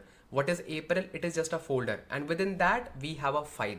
So we can specify the file as well within the folders, like specific file. So our pipeline will be triggered only if we receive a specific file called shoes.csv, or if we just want to trigger our pipeline with any file, we can simply say 2013 and then slash, that means any file. So we have that leverage. Okay, and what kind of event we want: blob created and blob deleted. Make sense? Okay, so this was one way of doing it. Now what can be the follow-up question, or let's say what can be the question that can just be asked to just test your knowledge? Interview will say, hey, well done, good job, good job.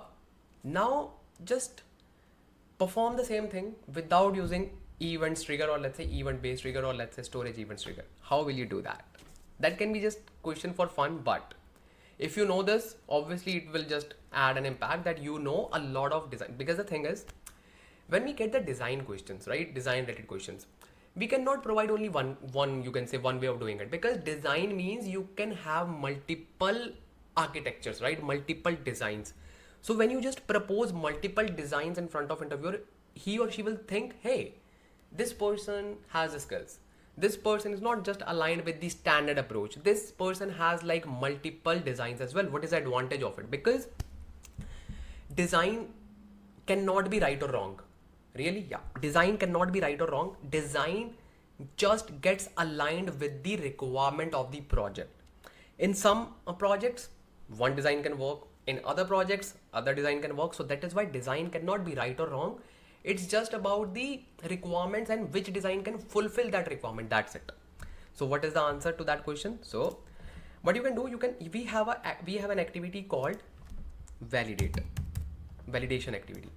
So what this activity does? So this activity will just look for the file. The moment it will receive the file, it will trigger, or it will just you can say run the next, you can say, subsequent activities. Otherwise all the other activities will be on hold till the time this activity is enabled. So let me just show you. You can simply say validation and you can configure this activity and you can simply connect this. So this pipeline will be on hold at this step. Okay, so this will be continuously searching the new file. Okay, the moment it will receive it, so it will simply say, hey, I have received it. Then it will simply run the subsequent steps. I know this is not the ideal way of doing it, but I'm just showing you different ways to do it. Okay, make sense? So let me just click on publish all to just save my work, and obviously we need to delete it because it is not configured. Now just try to save it. Yeah, so this was your scenario based on real world scenario, like real world approach or real world design questions. Okay, let's see what do we have next. So in this scenario, what we need to do, you are working as a data engineer for a retail company, okay, that stores large volumes of historical customer transaction data in an Azure Data Lake storage Gen 2 in CSV format. Okay, the business wants to run ad hoc SQL queries on this data from Azure Synapse Analytics without copying it into the Synapse dedicated SQL pool. So first of all, being someone who is sitting in the Azure interviews, you should know that Azure Synapse has like two different kinds of pools: Synapse serverless SQL pool and Synapse dedicated SQL pool. So in Synapse dedicated SQL pool, we copy the real data inside the data warehouse or tables, real tables. But in case of serverless SQL pools, we do not copy the data. We use something called as Polybase. So now the question is, how would you use Polybase in Azure Synapse Analytics to query this external data stored in Data Lake? Please explain the steps involved. You now need to explain the steps, because obviously you cannot implement the whole solution in the interview, because it is a time taking process. You need to do a lot of things, you need to pass on permission, but you need to simply tell the steps. You will say, can they ask this question? Obviously you should know all these steps. So let me just tell you what are these steps and how you just need to perform, and you should just tell these steps in an order, okay? Because you will be just implementing this in an order. So what are these steps? So step number one, you will create something called as master key. Okay, something called as master key for your database, master key DB. Second step will be creating the credential. Now what is this credential? The credential will be having the access to that particular storage. In this case it will be Synapse Analytics, and you already know how to just do that. Simply provide the access to Synapse workspace using manage identity. That's it. Then third thing will be creating external data source. Okay, then fourth thing will be creating the external file format, because you need to just say, hey, which file format we are using, and in this case it will be CSV, right? The fifth step will be creating an external table. So this is a five-step process that you need to follow in order to use Polybase, and once your table is created, you can ask your BI team, your data analytics team, your any team who wants to just leverage, or you can say query the data using SQL on top of the data sitting in CSV format. So this is the way to do that particular step, and to just allow anyone to perform ad hoc queries on top of the data sitting in your data lake without actually copying that data. Okay, obviously we can use just copy into command to copy the data in the dedicated SQL pool, but let me be very honest with you, companies hardly use dedicated SQL pools nowadays because it is expensive and it is not wow thing, because now we just align with the serverless SQL approach, in which we do not need to actually move the data. We can simply have the data in the data lake and just build the tables on top of it. That's it. So this is your 5 steps approach that you should follow, and this thing you should know. Okay, let's see what do we have next. Let's talk about this scenario and what it is saying, because it is saying one of the most important things that you should know. So basically you are responsible for designing a Synapse pipeline to incrementally load the data from your SQL source. Make sense? And obviously you will be just pushing the data to the data lake using Parquet format or any format, but let's suppose you are just using Parquet format without loading the entire data set each time. Now obviously if you're just sitting in the interviews, you should know like what is incremental loading, and you should also know like why do we perform incremental loading, because we do not want to process the whole data every time. Make sense?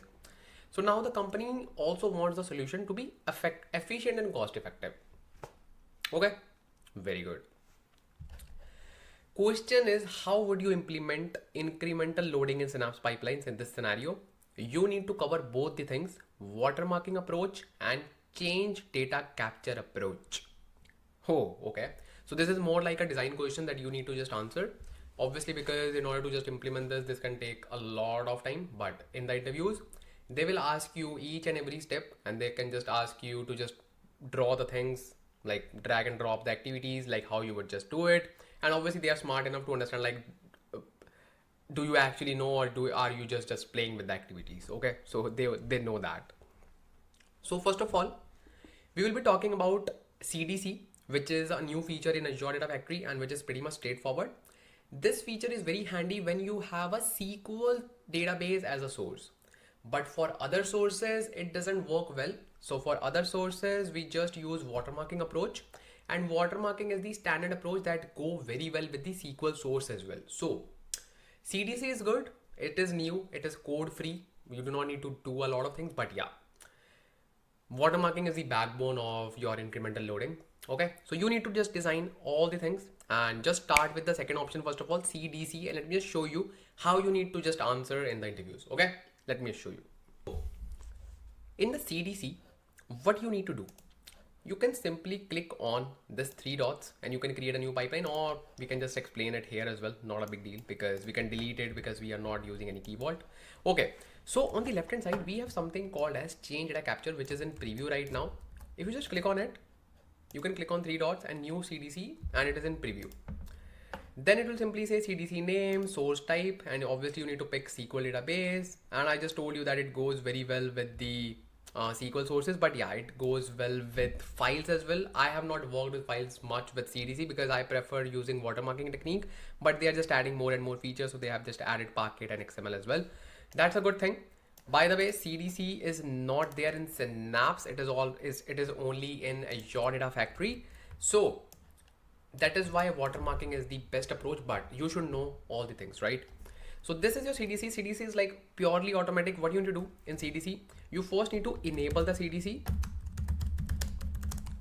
in the database.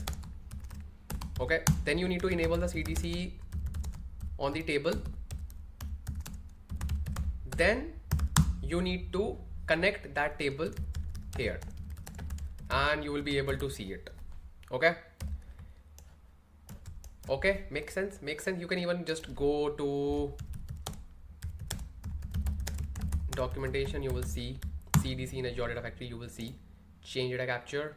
Okay, and they will just show you, hey, how you just need to do it. They have just created a very cool video.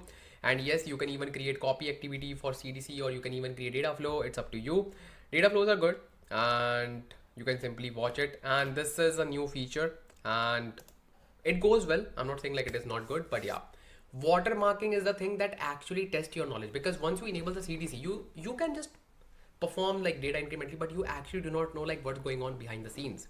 That is why watermarking is something that will be asked to that will be asked in the interviews 90% of the time, and they just expect you to answer all the parts of watermarking with obviously demonstration.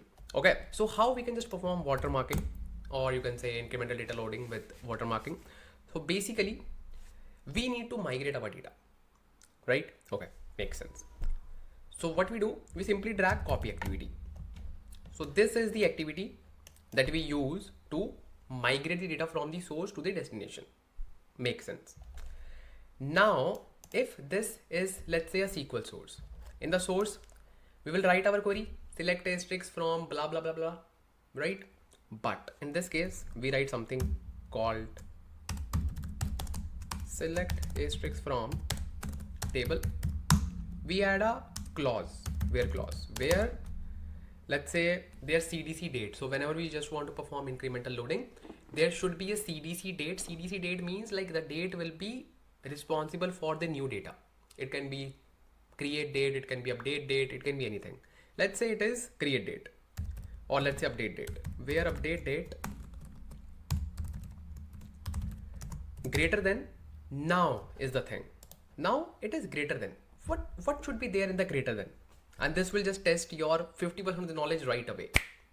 So the thing is, whenever you just want to perform copy activity, okay, and if we just want to process incremental data, so we simply create a variable, let's say called X.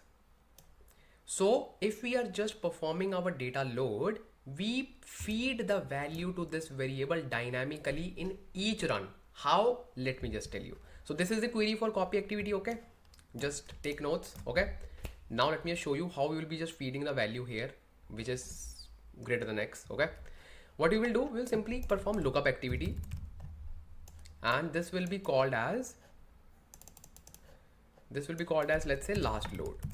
So this last load date will be going to your copy activities X variable. That means load only that data which is greater than this. Make sense? Very good.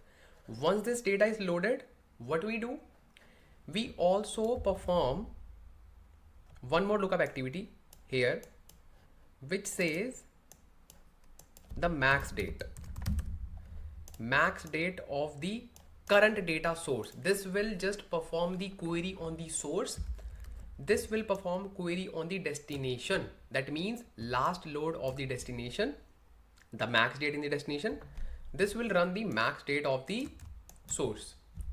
We will pass it here. Obviously we will not use it here, but we will store this activity, store this information in a procedure. Okay, so this is your design. That's it. This is your design. the moment you demonstrate this, the person will know, hey, you can just perform these things. Now the modern way of doing it is, because in the serverless SQL pools we do not actually create stored procedures. What we do in this case, we simply create another copy activity here, and in this copy activity you will say, hey, we are already migrating the data in this, why do we need to use this? Basically, this copy activity copy data activity will not migrate any data, but this will save the information in the form of file of your max state. So every time you will not query the table, or let's say query the stored procedure, you will query the file. This is the modern way of performing watermarking when we deal with files. This is an advanced version of it, so you should know about this as well. So you can simply connect this and that's it. Make sense? Just think about it, you will get it. Just think about it, just focus. Okay, so this was all about your incremental data loading using both the approaches. Yes, watermarking is much more important. Okay, just save this information in your mind. Okay, very good. Let's see what do we have. So next, another distributed computing question, and obviously Spark. So what this question is saying and what is the scenario? This is an amazing, trust me. You are working on a data transformation job in Spark where large data sets from different sources are being joined and aggregated. Okay. The data volume varies significantly based on the day and data source. Makes sense, because sometimes you can just get more data, sometimes you are just getting less data. Initially, you tune the join strategy because you are an expert. You just tune the join strategy and the number of partitions manually. But you observe that job still fails sometimes due to skewed data. Let's say tomorrow you are just getting the skewed data. What is skewed data? That means if you have a column called ID, you have so many values for ID, let's say 101. So many, that's called skewed data. Okay. And obviously you are having inefficient joins. You enable broadcast joins, but it is very hard to predict the right size threshold. Okay.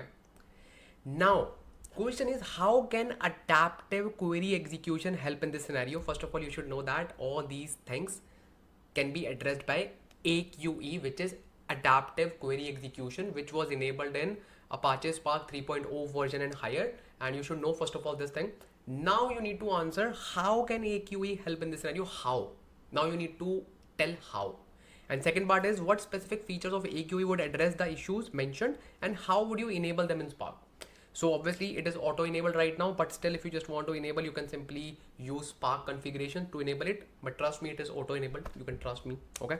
But now how it will just help in this scenario. First of all, let me just tell you, there are some features in AQE. The first feature is it calculates the query statistics during runtime. Okay. That means even if you have, let's say, first of all, let's cover some of the fundamentals. So when you just write your query, any you can say code, any transformation, that gets first converted into optimized logical plan. You know this, okay? Then it gets converted into physical plan. And before AQE, that was the final plan.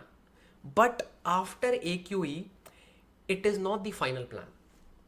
It will check the query statistics during runtime, and if it feels that, hey, I can just change the join strategy now because now data is not much big enough, it can change it. So that is why your manual thresholds for the broadcast joins can be addressed by AQE, because it will check the query statistics during runtime and it will automatically perform broadcast join if it would be required. Otherwise, no. Okay, first thing is sorted. Now the second thing is skewness. So basically AQE address skewness automatically. How? So basically it just, so obviously we know that whenever you just want to perform byte transformations, each key, group key, join key will be coming on the same partition, right? So that particular partition, if it is skewed, it will be divided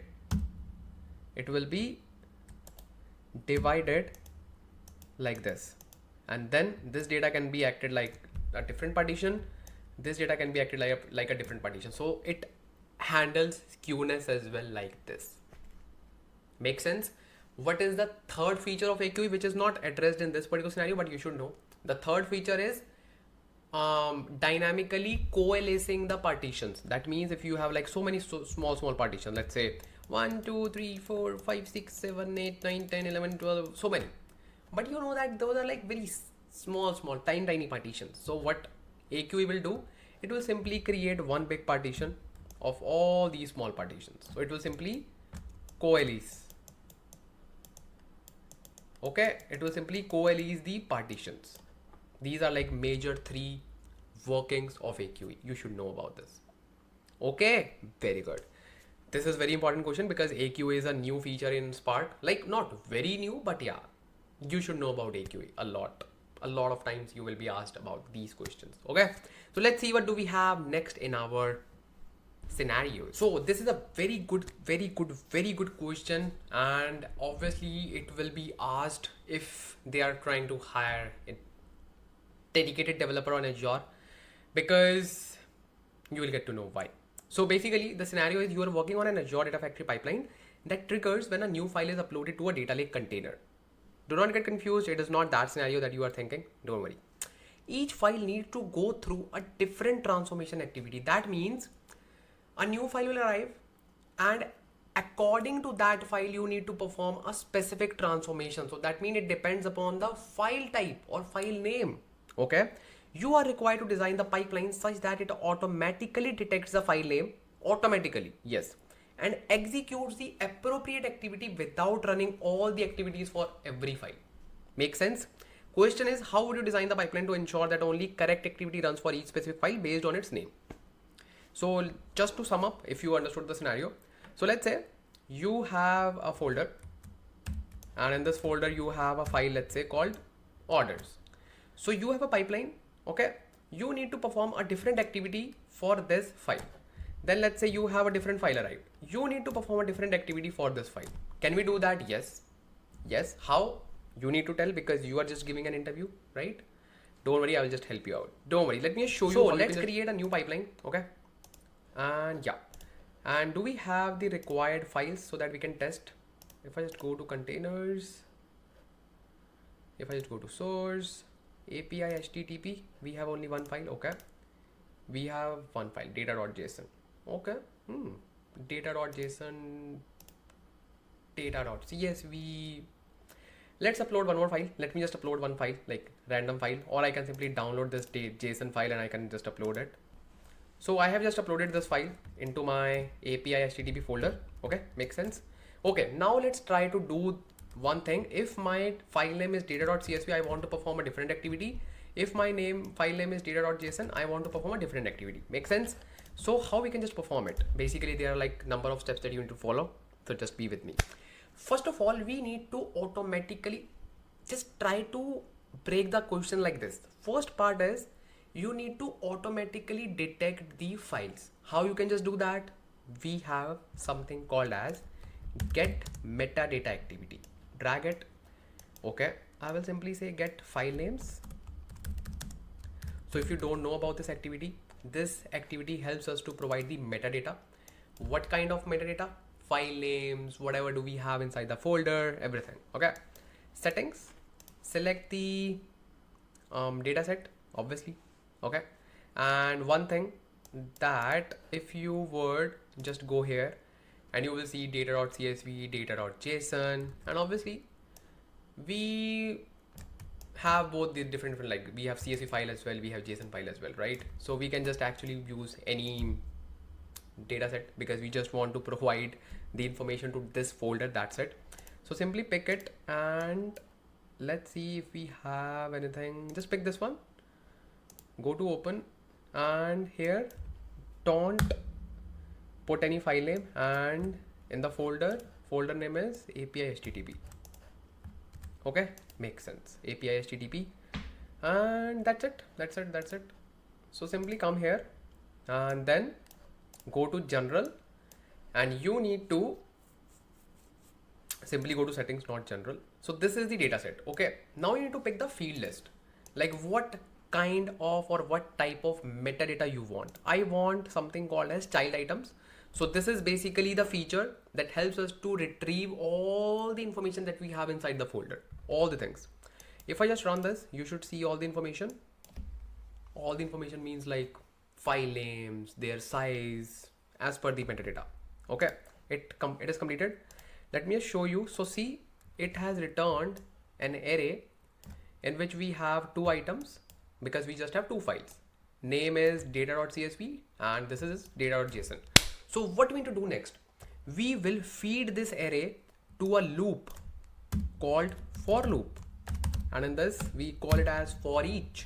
That means we need to pass this array, which is child items, and these items will be looped or will be iterated one by one. That means we first need to run this dictionary, then we need to run this dictionary so that we can apply the logic if name equals to data.csv or if name equals to data.json. Make sense? If it doesn't make sense, don't worry, it will make sense now when I will just show you. So I will simply create a for each activity. Okay, and I will simply say for each file and connect it.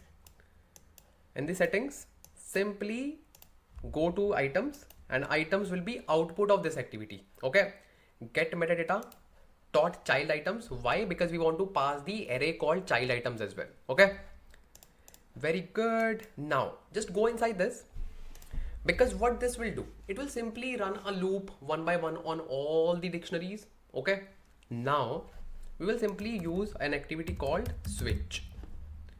So what it will do, it will act as like case statement similar to any programming language. So it will first compare each and everything. So we will simply say switch file names, and then go to activities. Okay, now expression is very important. In the expression, we need to pass that information which we need to compare. We need to compare the file name. So what will be the file name? File name will be @item dot name. This is the file name. How do I know? Because the thing is, whenever you pass any activity or any array to this for each, okay, iterated value is called item, @item. Okay, it is similar to, let's say, if you're just running a for loop, you simply say, I'm just talking about Python, for I in, let's say, array. So that I will be your iterated value, right? This is I, and here it is just referred as item. That's it, simple. Now what is the condition? I will simply say case.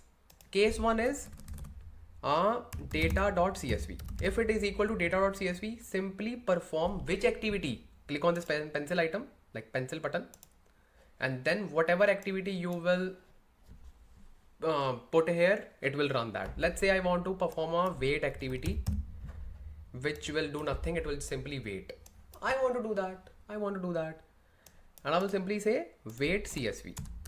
Okay. And in the settings, we can simply say wait for 3 seconds. That's it.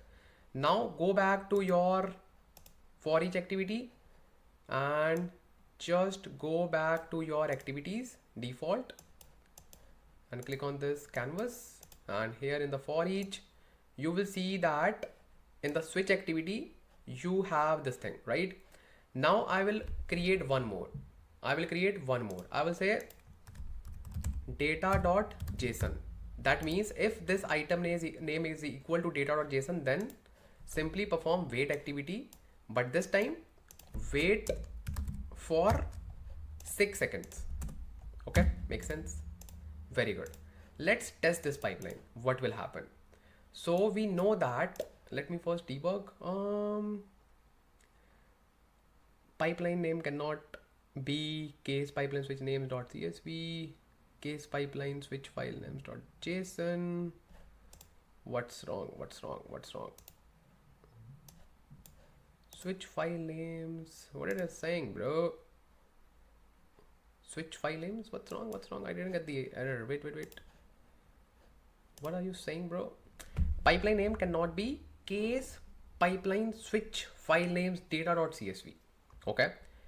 pipeline name should only contain letters, underscores. Who is just giving you .csv, bro? Who is giving you that?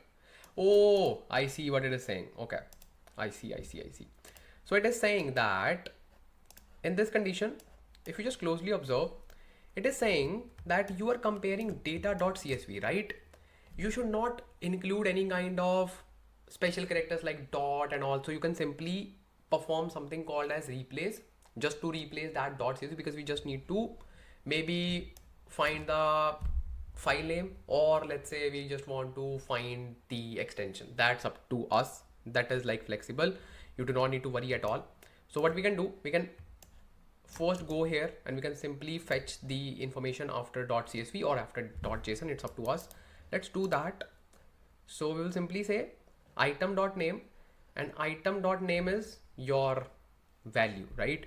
So I'll simply say we have a function called, I think, replace. Do we have replace function? Wait, first I need to just remove and then just search. Do we have replace? Yeah, we have replace. I will simply replace the value. And what value I need to replace? Item dot name. Okay, this is the value that I want to just from what I want to replace. So I will simply replace data with or let's say data dot, or let's say data or dot. Let's say dot. I just want to replace dot with nothing. I just want to replace data with like dot with nothing. It's up to me, right? And always use single quotes here. Dot and just replace it with nothing. So it will simply become data CSV, not data.csv. Okay, and here as well we simply need to remove this dot. That's it. Remove JSON as well, like dot JSON. That's it. So it will simply return item dot name, and it will simply remove dot from it. Make sense? Let's see if it was the issue, because I also do not know exactly about this issue, but I think it is the issue. I think so, because sometimes it cannot take those special characters in the case statements, right? Let's see if it works.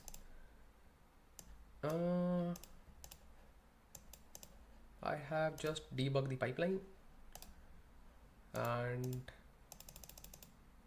it is running now. That means that was the issue. Okay, that's good. Let's see the output now, like what do we get, because we have just designed the pipeline very quickly, and let's see if it works.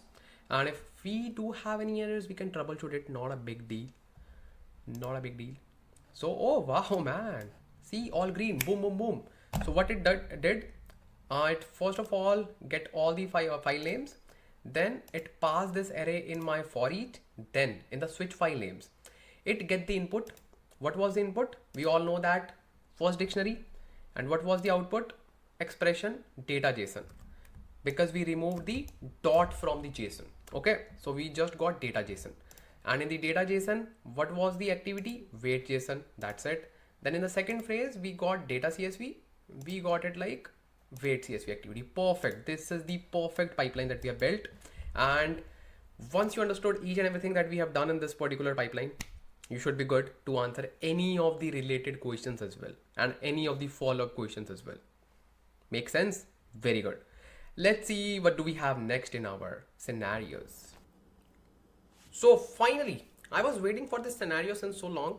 Trust me, because this scenario says you are expected to build a dynamic solution, and I'm a fan of dynamic solutions, that reads the schema and maps source columns to destination columns automatically at runtime. Wow. Wow, wow, wow, wow, wow. How would you implement dynamic column mapping in Synapse pipelines to handle this scenario? Explain your approach in detail, including what is including? I will just let you know when I was just showing you the solution, because this question cannot be expressed in just the question area. I just need to talk about this by actually showing you the scenario, like how we can just leverage dynamic column mapping and why it is so important. Let me just tell you. We are here in our Azure Data Factory. So let's say you are here in REST API. Okay, very good. So this is our copy data activity, as we all know. If you just go to the mapping, we have hard coded this mapping, right? Okay, it makes sense. Let's not touch this pipeline, otherwise you will say, hey, what are you doing? So let's create a new pipeline. Okay, and let's say you want to copy the data. Okay, and in order to copy the data, you will use copy data activity. Common sense. I will simply say source data set, and I will use ds http, uh, ds http or ds http sync, ds http sync, because this is our sync file, and we know that we are just using it as a source. Makes sense. And here I will just create a new data set quickly. Let's say CSV, ts quick, link service will be same, and then let's choose the location. Perfect. And the folder will be quick folder. Makes sense. And we do not need any file name, it's fine. So click on none, click on OK. Perfect. If you just click on mapping, if you just click on import schemas, so this is the way to import the schema, and we already know that we can simply rename it, we can simply change the type as well, we can do a lot of stuff, right? This is the hard coding the schema, or you can say this is specifying the schema. Make sense? Okay. Now what our question is saying? It is saying you need to hard code the schema, but not actually hard code the schema. What is this, bro? So if I just go here, if I just click on delete, if I perform copy activity now without any schema, it will work fine, because it will automatically imagine the schema and it will just do it. But in the real world, when we know that our schema should be like, we want to apply strict rules on our schema. Okay, I know flexibility is there, but we cannot expect like any column to come in our source. No. So in that particular scenario, we need to hard code the schema mapping, but not actually using the code, using the dynamic approach. Now how we can just do this? Let me just show you. Click on import schema for one more time. Okay, and it will bring the schema here, right? So now click on this code. So this is the code behind your copy activity. Okay, so now you need to just get the code for mapping. If you just go down, you will see something called as translator. This, you need to simply copy this particular whole dictionary, which is translator. Okay, this one, simply copy it. Copy till here, I guess, or maybe till here. Yeah, till here.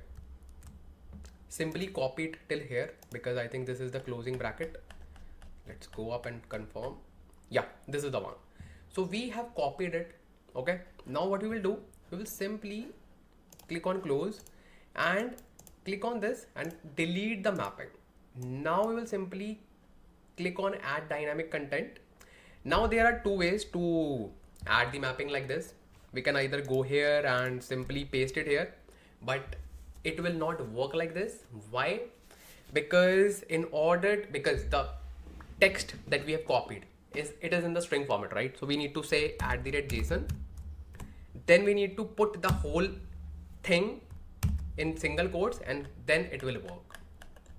So this is way number one to work with the object type, or you can say JSON type. Okay, you can click on OK and it will work fine. The better and the, I would say, efficient way is create a parameter and simply say mapping, keep the type as object. So this is object type. Now you can paste your value here. So this will be treated as a object type. Now go here, click on mapping, simply first of all delete this, click on add dynamic content and simply pick this variable, that's it, or sorry, parameter, that's it. It will work fine. Now let me just click on debug and click OK. And meanwhile it is running, I can just show you what are the advantages. So let's say you have multiple files. Okay, you have multiple files and every file have its own schema. So now you want to hard code the schema, like not hard code it, you want to apply strict rules on the schema, but not by hard coding it, using a dynamic approach. So you can simply create multiple parameters and you can simply pass it. Or what you can do, you can simply create an array as well and you can just run for each loop. There can be thousands of possible ways to do it. It strongly depends how is your architecture designed, how is your project designed, how are the requirements. So by considering all those things, you can just perform those things, right? My duty is just to pass all the information to you so that you can actually use all that information. Okay, makes sense? Okay, so this is done. As you can see, it is completed. I can just show you the data as well. In the source, we should have a quick folder. We have data in the data.txt format because we didn't pick any kind of CSV or at all, so it just copied in the text format. You can simply click on sync, and if you have any kind of file extension .csv, you can pick it. So for now we just picked like .txt. We can even pick like .csv, and we can just rerun this. Not a big deal. Not a big deal. Not a big deal. Not a big deal. So it is debugging it. So this is the power of dynamic column mapping, and trust me, in the real world it is very handy. And as we know that data size is growing, we know that schema evolution is like bread and butter for every data engineer. So these are the things that you should know in the modern world, right? Very good. So this is done. Let's check. See, we have data.csv this night. So very good. So our pipeline is completed, and you can see the data in the CSV format. Perfect. And we didn't define any kind of mapping here, but yeah, we defined it dynamically. Make sense? Very good. So now let's look at the most in-demanded question scenario, and it is for Spark. Why I kept it at the end? So that you would have all the understanding that you should. Now it's time to talk about that particular question, and that is one of the most popular question, and it is related to your executor memory. So let's talk about that question, and it will be fun to discuss that question. Finally, let's discuss the world famous question, and I'm not kidding, bro, because this is really one of the most popular questions. And no matter what, if you're just applying for a data engineer role, Azure data engineer, any data engineer, bro, this question should be there, and this question will be there. Trust me. In one of the rounds, technical round 1, 2, blah blah blah, it should be there. Trust me. So in order to understand this, let me just make it very easy. I know, like, what do I know? Let me just tell you. Wait. Basically, let me just first of all read the question. You need to process 10 gigs of data using Spark. How many executors you would need, and how much memory you would need for each executor to get the maximum parallelism? Also, how many cores should be there? Make sense? We are just taking an example of 10 gigs. You can just take the example of 100 gigs, 1 TB, whatever. If you know the concept, if you are just watching this part, you can answer any question related to this concept. Trust me. First of all, let's start with the data. Okay. We have 10 gigs of data. This is the first entry point of our question. There are like multiple steps. Okay, and I have just specifically drawn like steps on my notebook so that I can explain you step 1, step 2, step 3, because it is easy to remember and it is easy to understand as well. First of all, step number 1, you have 10 gigs of data. Okay, 10 gigs of data. Gigs means like GB. You have 10 gigs of data, and default partition size of Spark is 128 MB. 128 MB. That means you need to just get or you can just convert this 10 gigs into MB just to divide it. It will become 10240 MB. Make sense? 128. And let me just divide it. It will be approximately 80 partitions. It should be 80 partitions, right? So total number of partitions, this is the step number 1. You need to just first of all get the total number of partitions. What are the like total number of partitions? Total number of partitions will be 80. Make sense? Very good. Step number 1 is done. Step number 2 is we need maximum parallelism.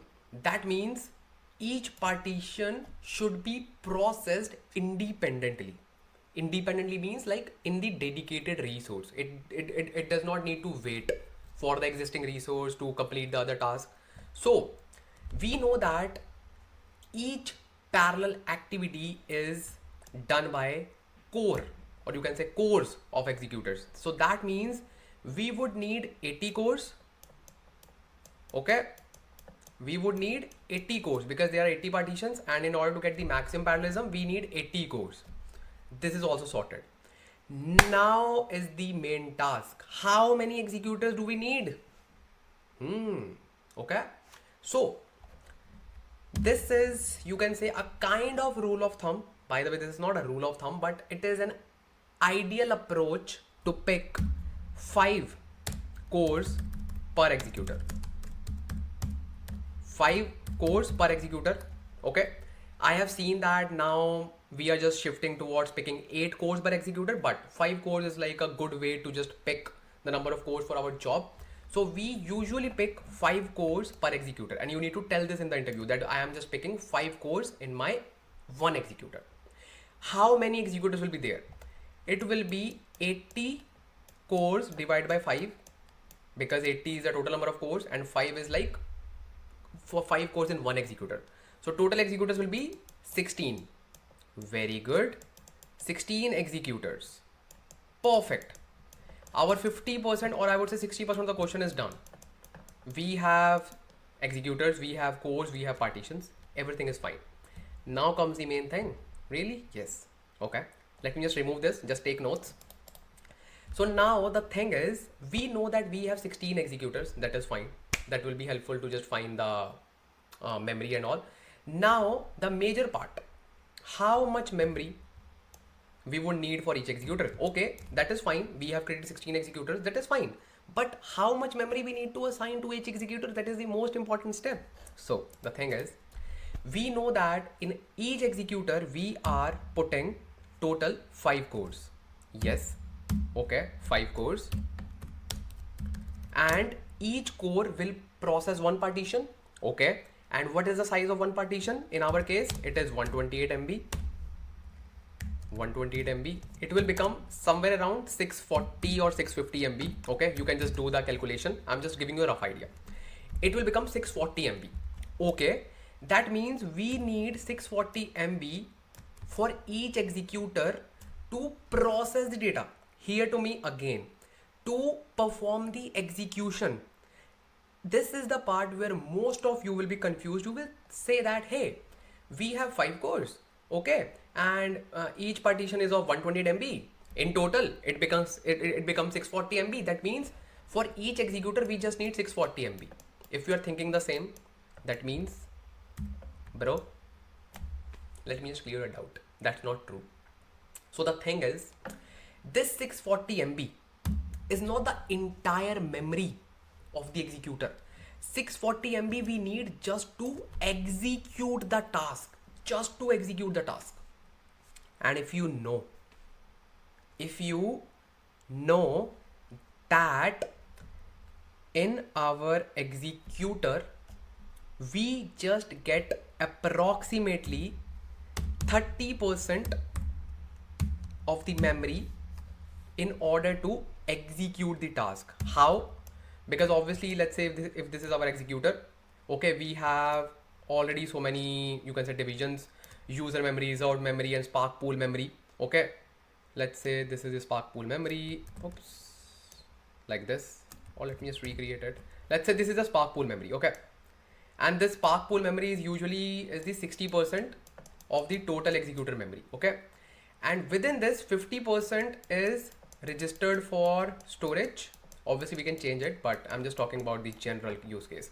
And 50% is stored for your execution memory.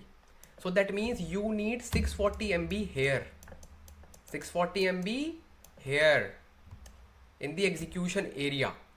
So whenever, so let me just rewrite that part, like the memory.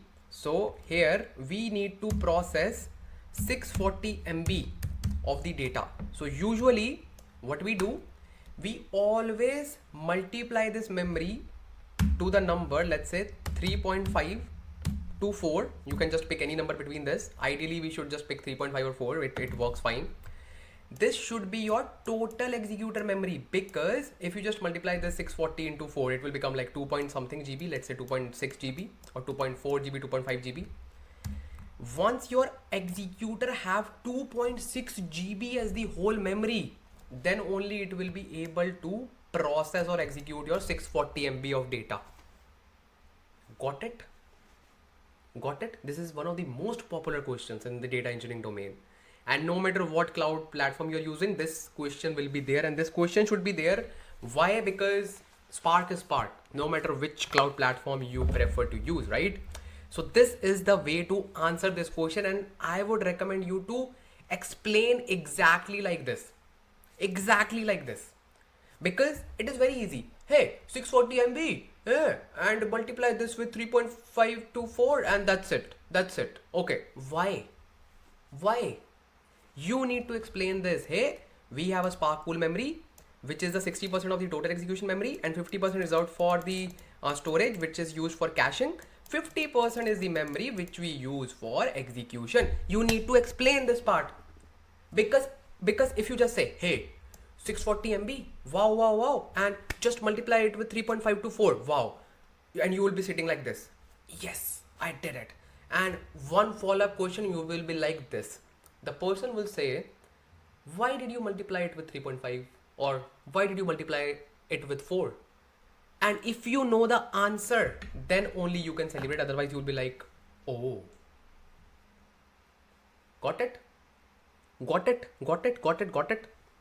So that is why I decided to include this question as well in my interview question series video, so that you can understand the importance of these kinds of questions, right? Now I hope that you have a very strong grasp over interview questions, and I tried my best to include practical questions, scenario based questions, real time questions, because these are the questions that are being asked right now. Why? Because no one actually cares about those theoretical questions, like what is Azure Data Factory, what is this, what is that, bro. They want to hire people who can just get the work done. That's it. That era is gone where they'll be asking, hey, what is this? Hey, what is that? They can still ask those questions, but those questions will be just there for the technical round one. That's it. Or just like preliminary rounds. That's it. But the dedicated technical rounds will be strongly focused on the real-time scenarios. And in order to support my hard work that I'm just putting to help you guys, just support this channel, share this channel with others, drop comments, like this video, share this video, so that I would see like, okay, you are just liking my work. I know that you respect me a lot, you just love me a lot, but you need to just reciprocate. You need to show that love, right? Okay, so I hope this was a wonderful video. This was very helpful video. Just drop a comment on this video, just share this video with others, and just click on the video coming on your screen right now, and I will see you there, because that video is just made for you.